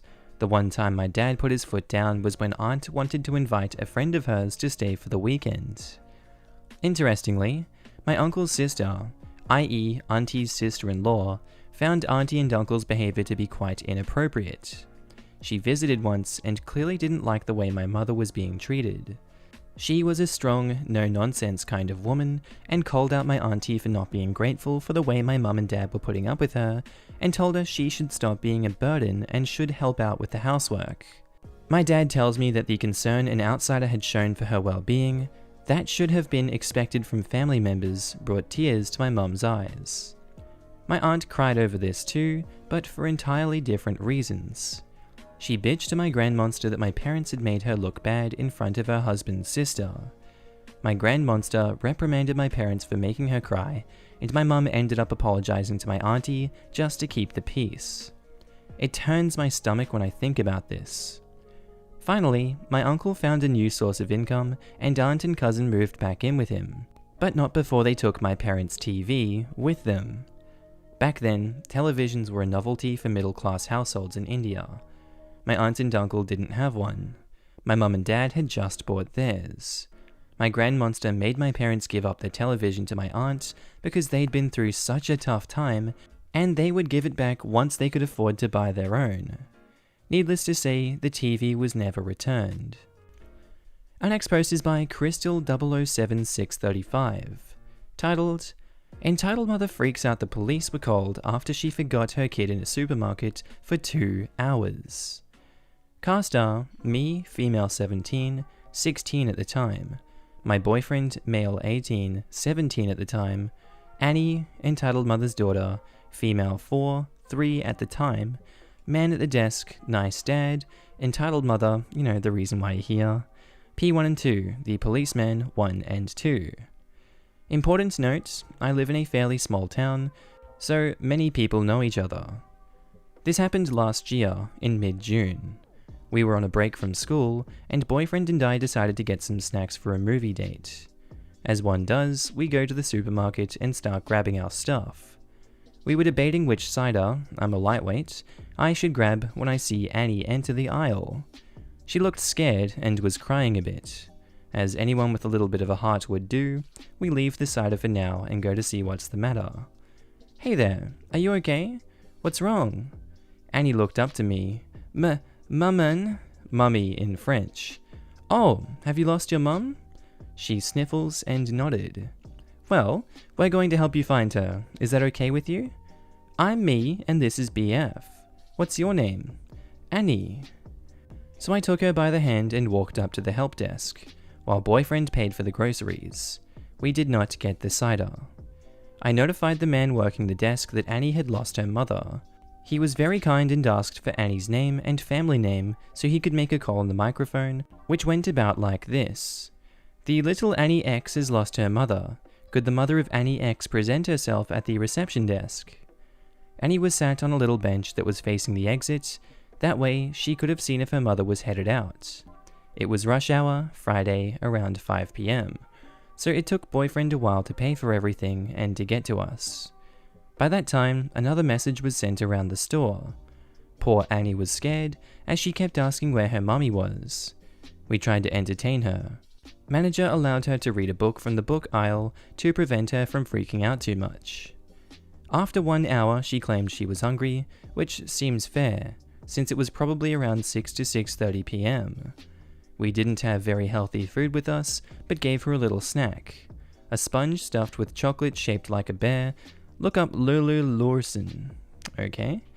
This went on until 1.5 hours after the first call was made. Manager pulled boyfriend and I aside for a minute, saying that they were obligated to call the police because this could be a case of child abandonment. This was a relief in a way because the police would know how to take care of her a little better. About 10 minutes later, 2 policemen show up and came inside. Boyfriend, manager and I were first asked about the situation. Annie was asked a couple of questions too. "Hi Annie, I'm Police 1. I'm here to help you find your mummy. Is mummy in trouble?" No, don't worry, she's not in trouble, and neither are you. If we want to find her quickly, I'm gonna need to know what she looks like. Do you think you can help me?" Annie nodded and described her mum's hair color, eye color, and very roughly what she was wearing. Mostly colors since she was only about 3. Well, shortly after that, a man and a woman entered the store. Well, the man was running like crazy, and the woman walking slowly behind him. The man was calling for Annie, looking so worried. This prompted Annie to look up and her face lit up. She ran up to them screaming, "Maman, Papa!" Mummy and Daddy in French. Andy hews her and looks so relieved. He was apologizing to her so many times. The police officer still asked to see both of their IDs, just to confirm that they were indeed Annie's parents. But that seemed to be more of a formality since Annie was the one to recognize them. P2 asked them what happened, and what we heard shocked us. Entitled Mother says, "Well, I was doing my groceries, but Annie was being annoying, so I sent her to look at toys. And well, I just forgot she was there and went home. It's only when ND came home from work that we noticed she wasn't there." "Ma'am, do you realize that your daughter could have been kidnapped if these two hadn't been there?" And gestures towards us. "Who knows what could have happened to her?" "Well, then it's fine. Why make such a big deal out of it? Why did you two even call the police? Are you trying to get me arrested?" "We didn't call the police, the manager did because it's apparently store policy. We didn't know what was going on. This could have been a case of child abandonment." Entitled Mother was not pleased by this comment, clearly. "How dare you?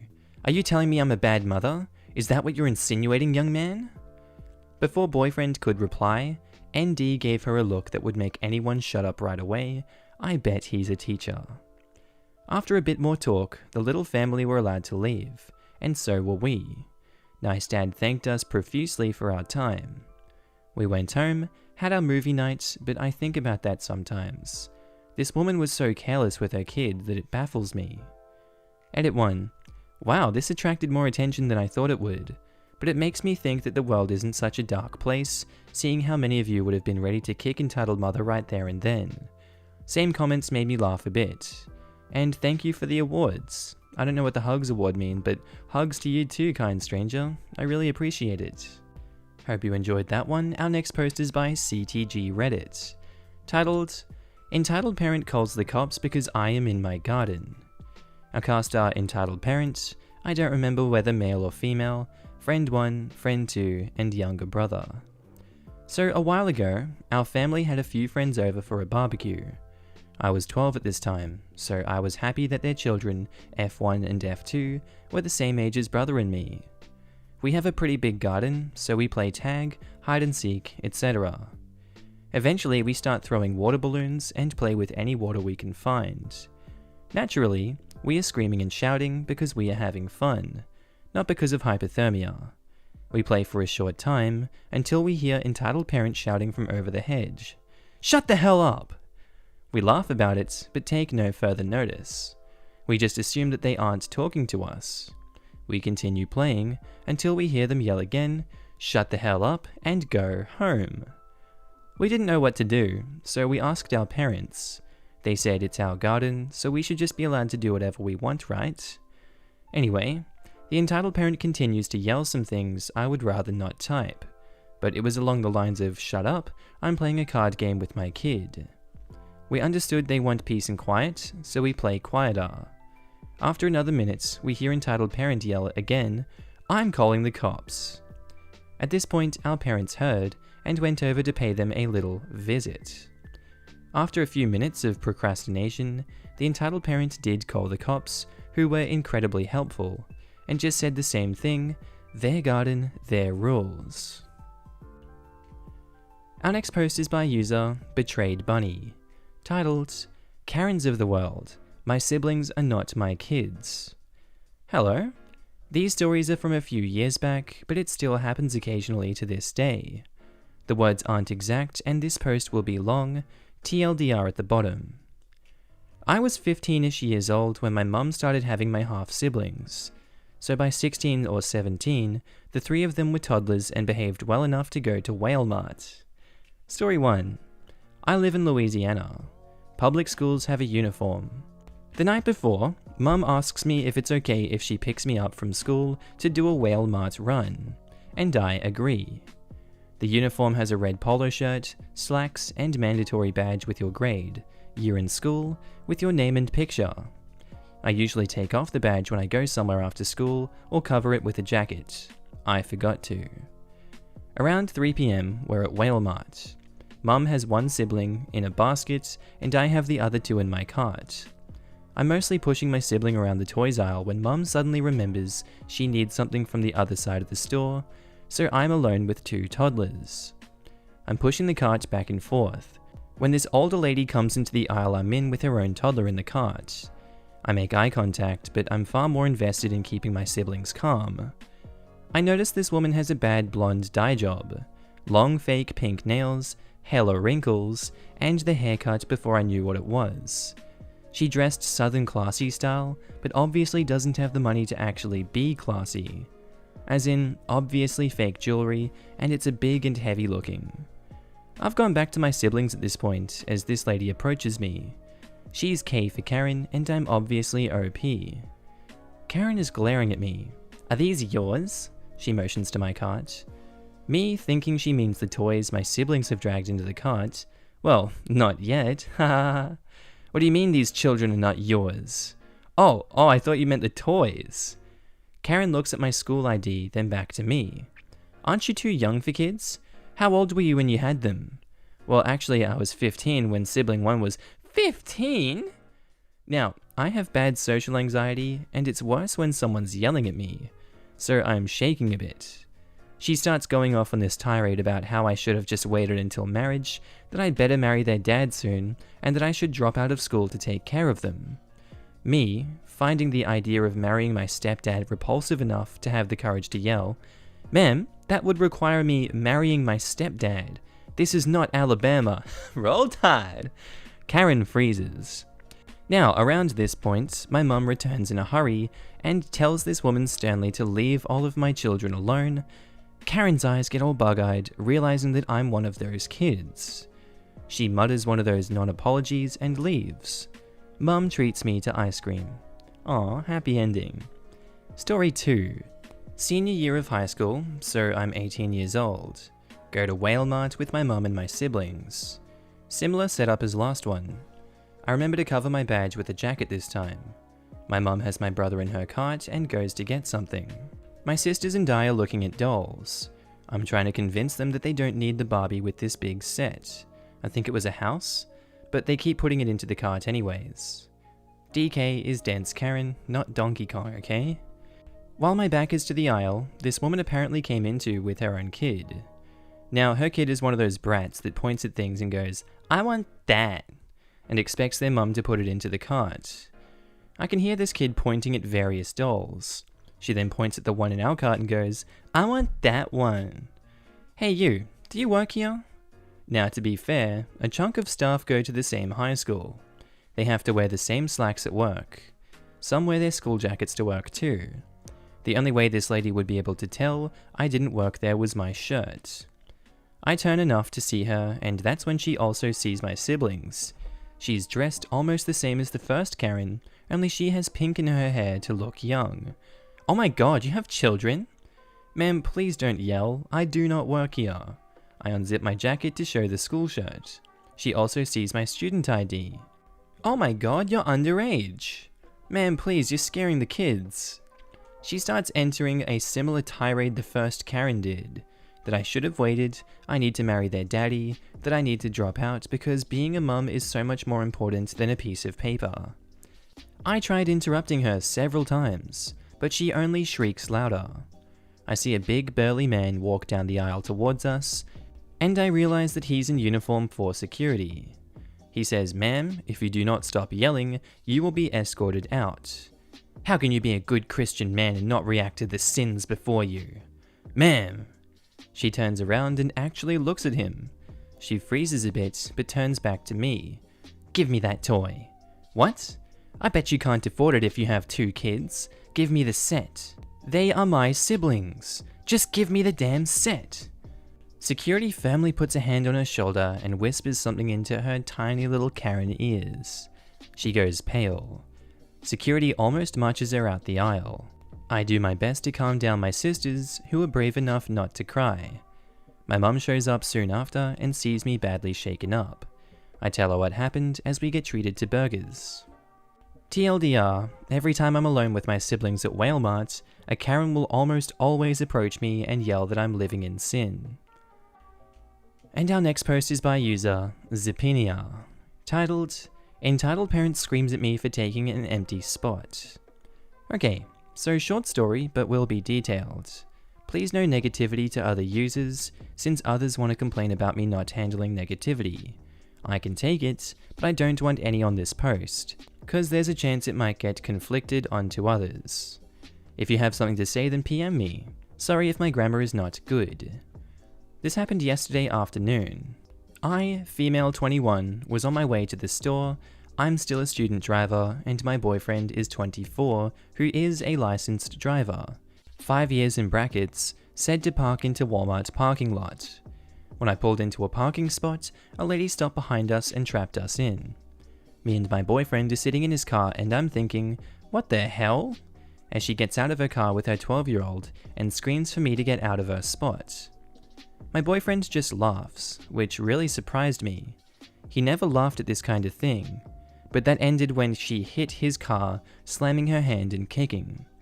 My boyfriend stopped laughing and became irate.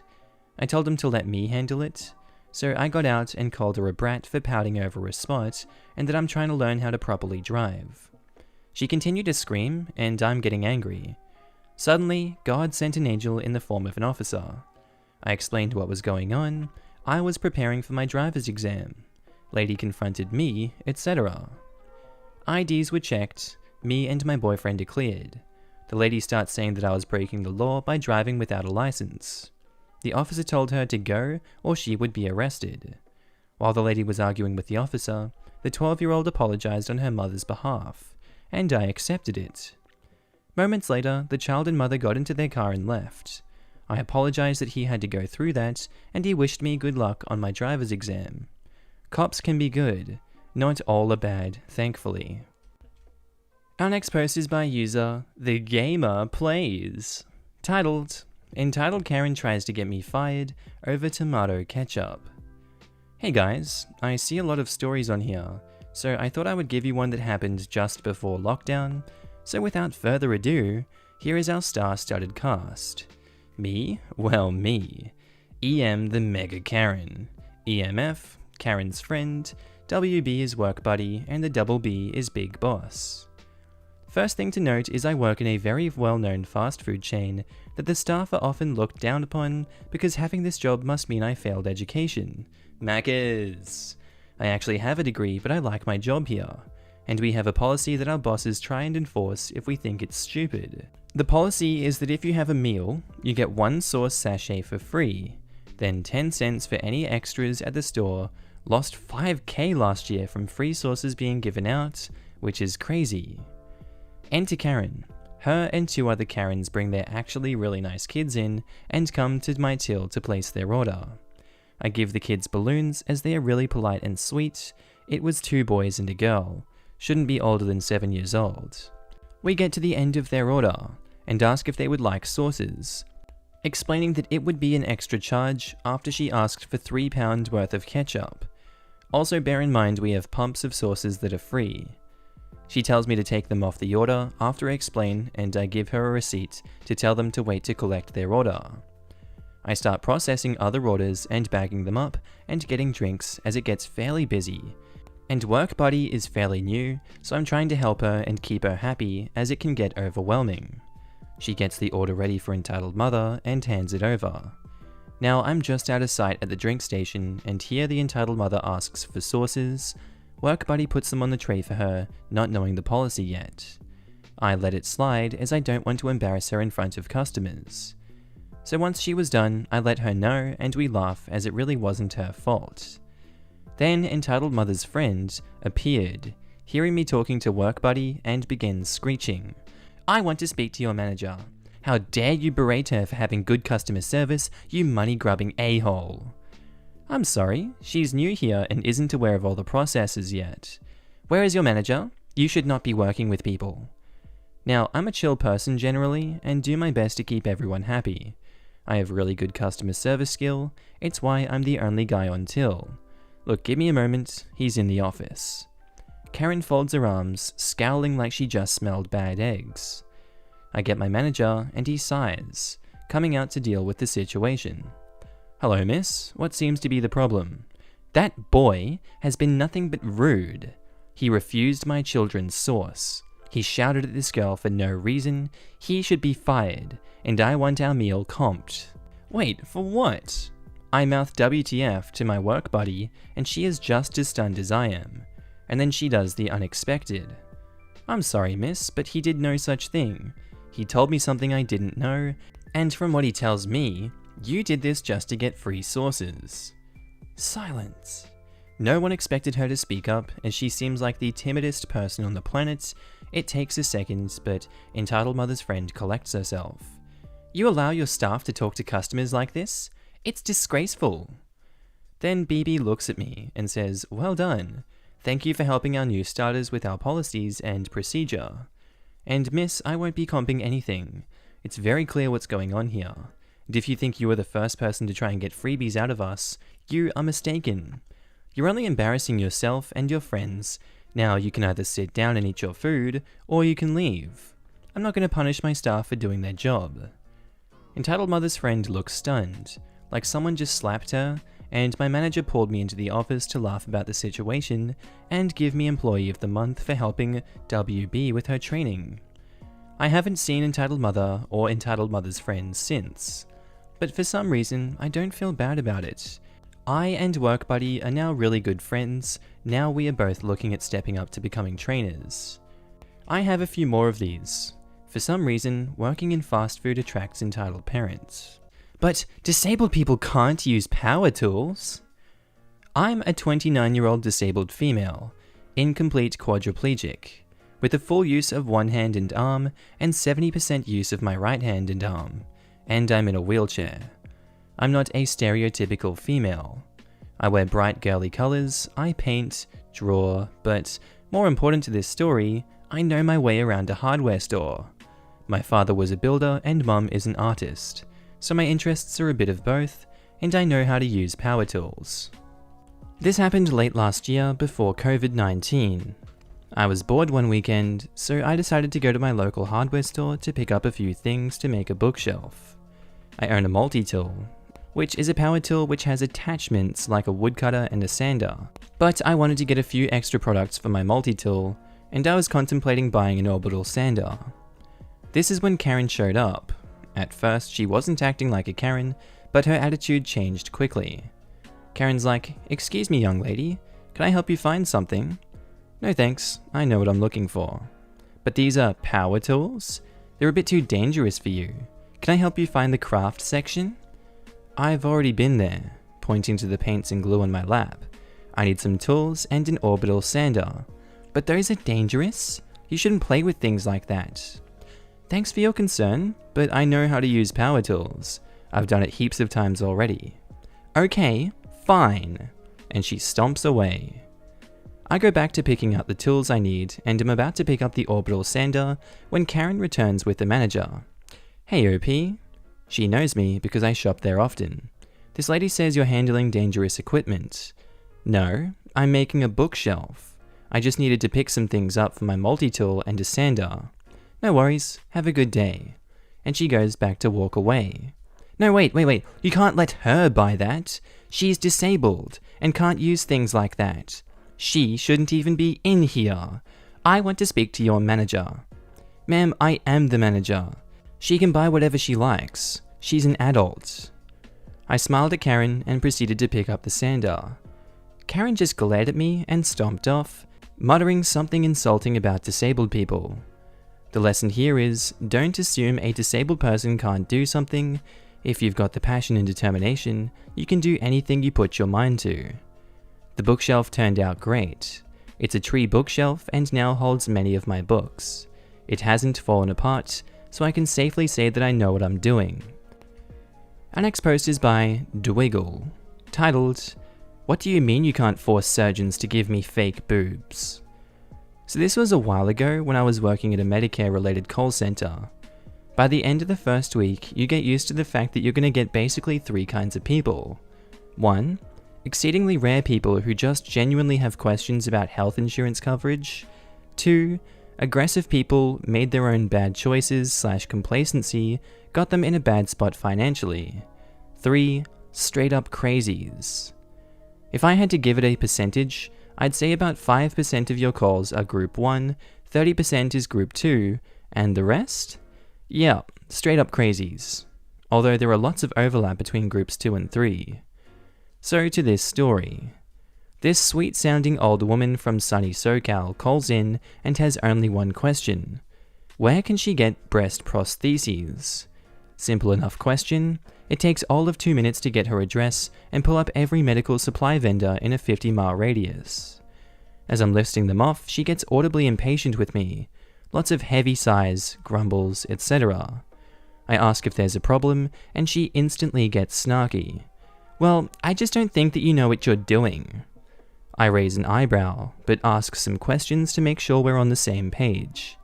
See, there's a variety of breast prosthetics, like an actual latex boob to fill in space in a bra, to modified bras, and a bunch of other options.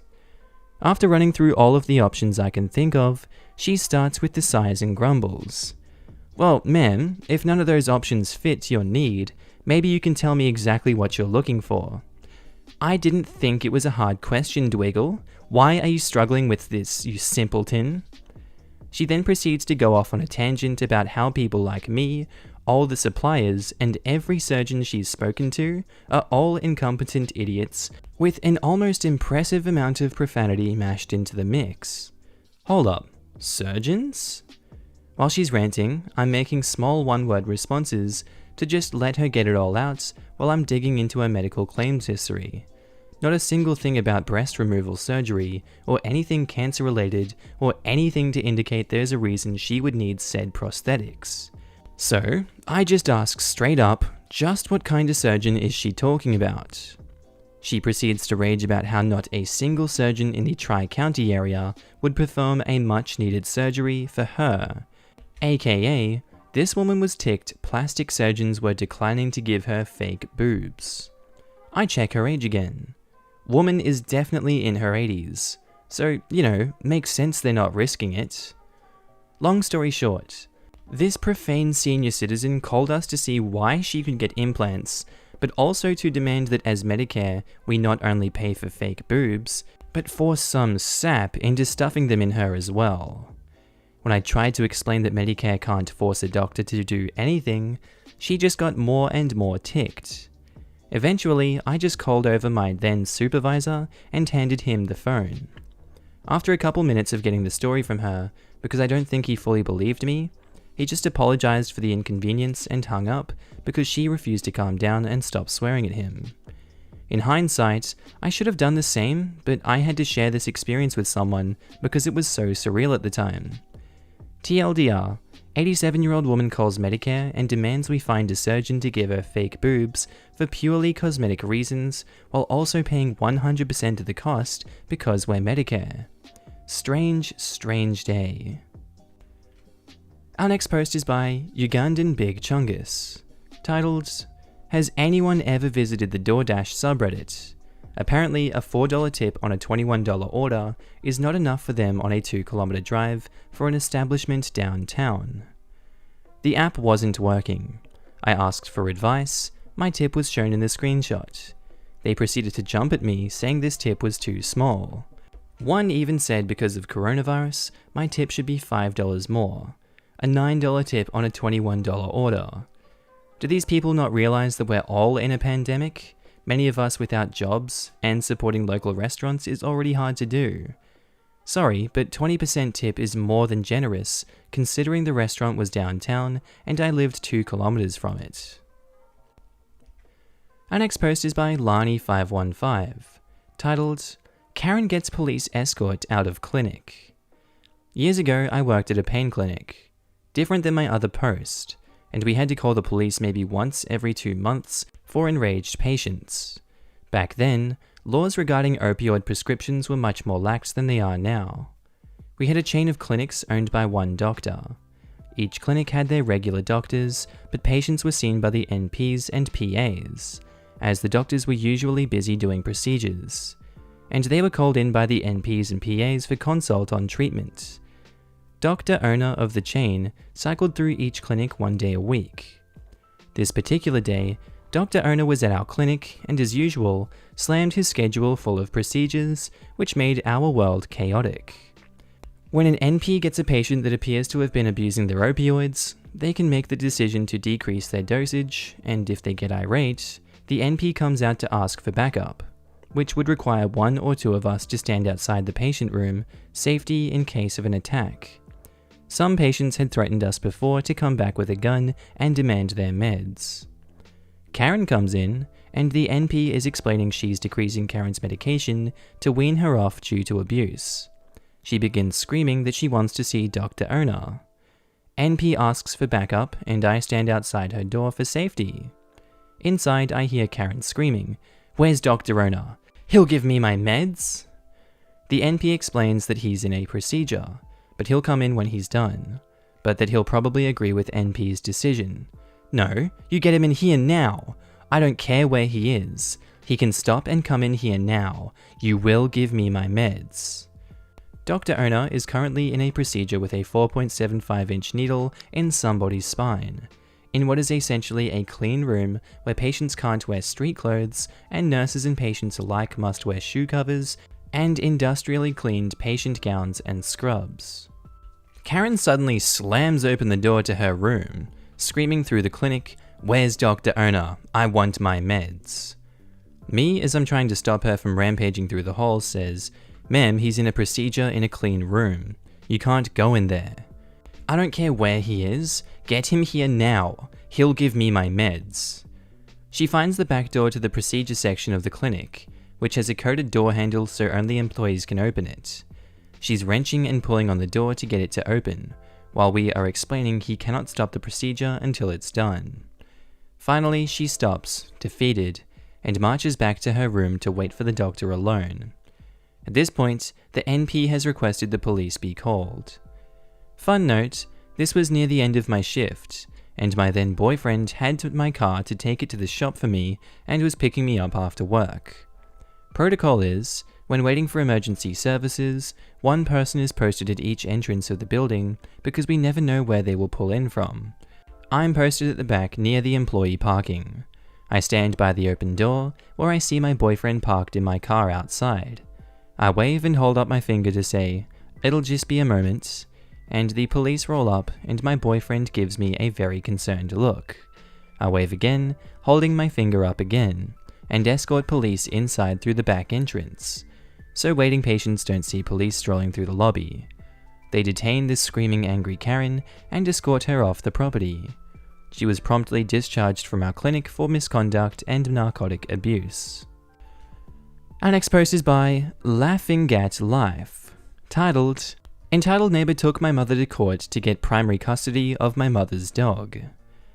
When my mother and her dog moved next door to Entitled Neighbor, they fell in love with my mother's dog, Max. For about 2 years, Entitled Neighbor would come get Max for visits. Entitled Neighbor would watch Max if my mother went out of town, or just so they could play with him. Entitled Neighbor moved across town and would still call to ask for Max visits.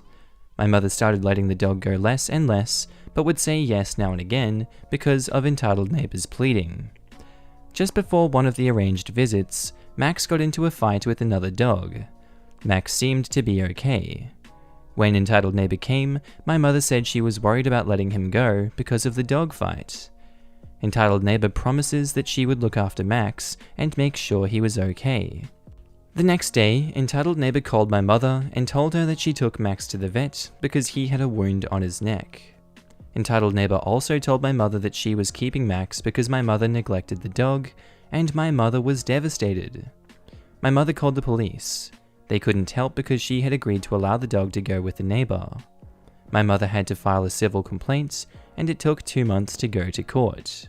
Entitled Neighbor told the judge that she and my mother had always shared custody of the dog, and that Entitled Neighbor was the most fit dog parent, so Entitled Neighbor should have the dog. The judge explained that Max was my mother's possession, and that the Entitled Neighbor was to return him immediately. He also said that Neighbor was responsible for the vet bill, and no, my mother did not have to give Entitled Neighbor visitation. And our next post is by user Respectable Librarian, titled, "Entitled Passenger Decides I Don't Need Any Legroom." Back in the dim and distant past before lockdown and social distancing had been heard of, I used to travel a lot as part of my work. Lots of driving, but also plenty of short flights too. Our cast today will be Entitled Traveler / Twantwaffle, Flight Attendant, and me, your gorgeous and witty narrator who packs light for a girl. As a regular flyer, I got into certain habits. I never rushed to get into any flight. My seat was booked and paid for as long as I was checked in and by the gate for boarding time. I was quite happy to sit and read whilst everyone else queued and stood and waited to get on board. Part of the reason I was so chill about it was that I travelled light. My suitcase was half the size of most carry-on cabin cases. It always fit under the seat in front of me, so I never worried about overhead locker space or getting my luggage taken off me and put in the hold. This was also before airlines allocated all seats, so it was a free-for-all trying to get a preferred seat and sit together. I was travelling alone, so not bothered about where I sat on a short, an hour or so flight. I knew I'd get a seat, so meh, it's all good. So I'm at the gate. The queue formed 20 minutes before, and the cabin crew are opening the gate. The melee begins. Everyone trying to get that prized overhead locker space for their luggage and to claim a good seat. Except for me and 1 or 2 other frequent flyers like me. Once the queue was gone, up I went, showed my boarding pass and passport, and set off to board the plane. As I went to climb the steps, flight attendant stepped forward and began the spiel to put my case in the hold. I just smiled and held it up, and she grinned back because it was clear it would go under the seat. Onto the plane I got. The flight was full, so it took a minute to find my last empty seat. I smiled at the couple sat in the row. Her in the window and entitled traveller in the middle, and bent to put my case away. But there was already a case there. Yup, in the legroom under the seat in front of my seat was a suitcase. Hi, is that yours? Yes, it won't go into the overhead locker. You're going to have to move it, that's my legroom, said little old me. I'm too tall so it won't go. It'll just have to go there. But they'll put yours in the hold if you can get it anywhere. No, that's my legroom, and the only luggage going in there will be mine. Take your case out now. Apparently this was far too much for entitled traveller. First he tried to suggest that because I'm not very tall, it's fine, and I don't realise I'm holding the flight up standing in the aisle instead of sitting down. At this point, flight attendant is coming over to ask me why I'm not sitting. First she tells me that she'll take my bag into the hold, then does a double take as she realises I'm the one with a tiny case. The next few minutes are taken up with entitled traveller trying to protest that he can't put his case under his seat because he's too tall. Flight attendant isn't having any of it.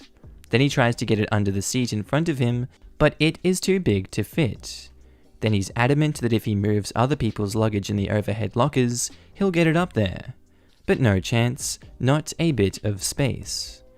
Finally, entitled traveller sits and sulks as flight attendant takes his case and puts it in the hold, and then spends the rest of the flight pouting and sighing like a sulky small child. Fortunately, as a frequent flyer, I had my headphones and music and a good book. And once the flight landed, off I went, nice and quickly with my small case from right in front of me and no hold-ups waiting to claim luggage. Our next post is by user Cookie Dough Junkie, titled, "My sister thinks $55 covers 2 months of babysitting." Too long, but you'll read anyway, right? Right? Please? This makes me hurt a little bit, because up to this point, my sister was the only one I could mildly get along with within my family. But I guess she is my mother's daughter, so the entitlement shouldn't have been a surprise. My sister and brother-in-law are both essential, cop and doctor, so they've needed someone to watch their kids now that school is cancelled and a lot of daycare services aren't around. And even then, the youngest one had been kicked out of 2 of them, and finding a new one is difficult due to that.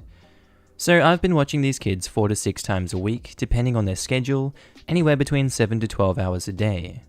I was told to wait until they got paid, then to wait for the stimulus check to come in, and they would pay me for it. At that point, and I do have the text, it was going to be $85 a week, regardless of the 4 to 6 times a week. Well, they got the stimulus check in, my sister gave me $55 and tells me that this was it for the babysitting. I told her what the hell, this is not what we agreed on. I was told that I should be grateful because she has been feeding me. No, she hasn't.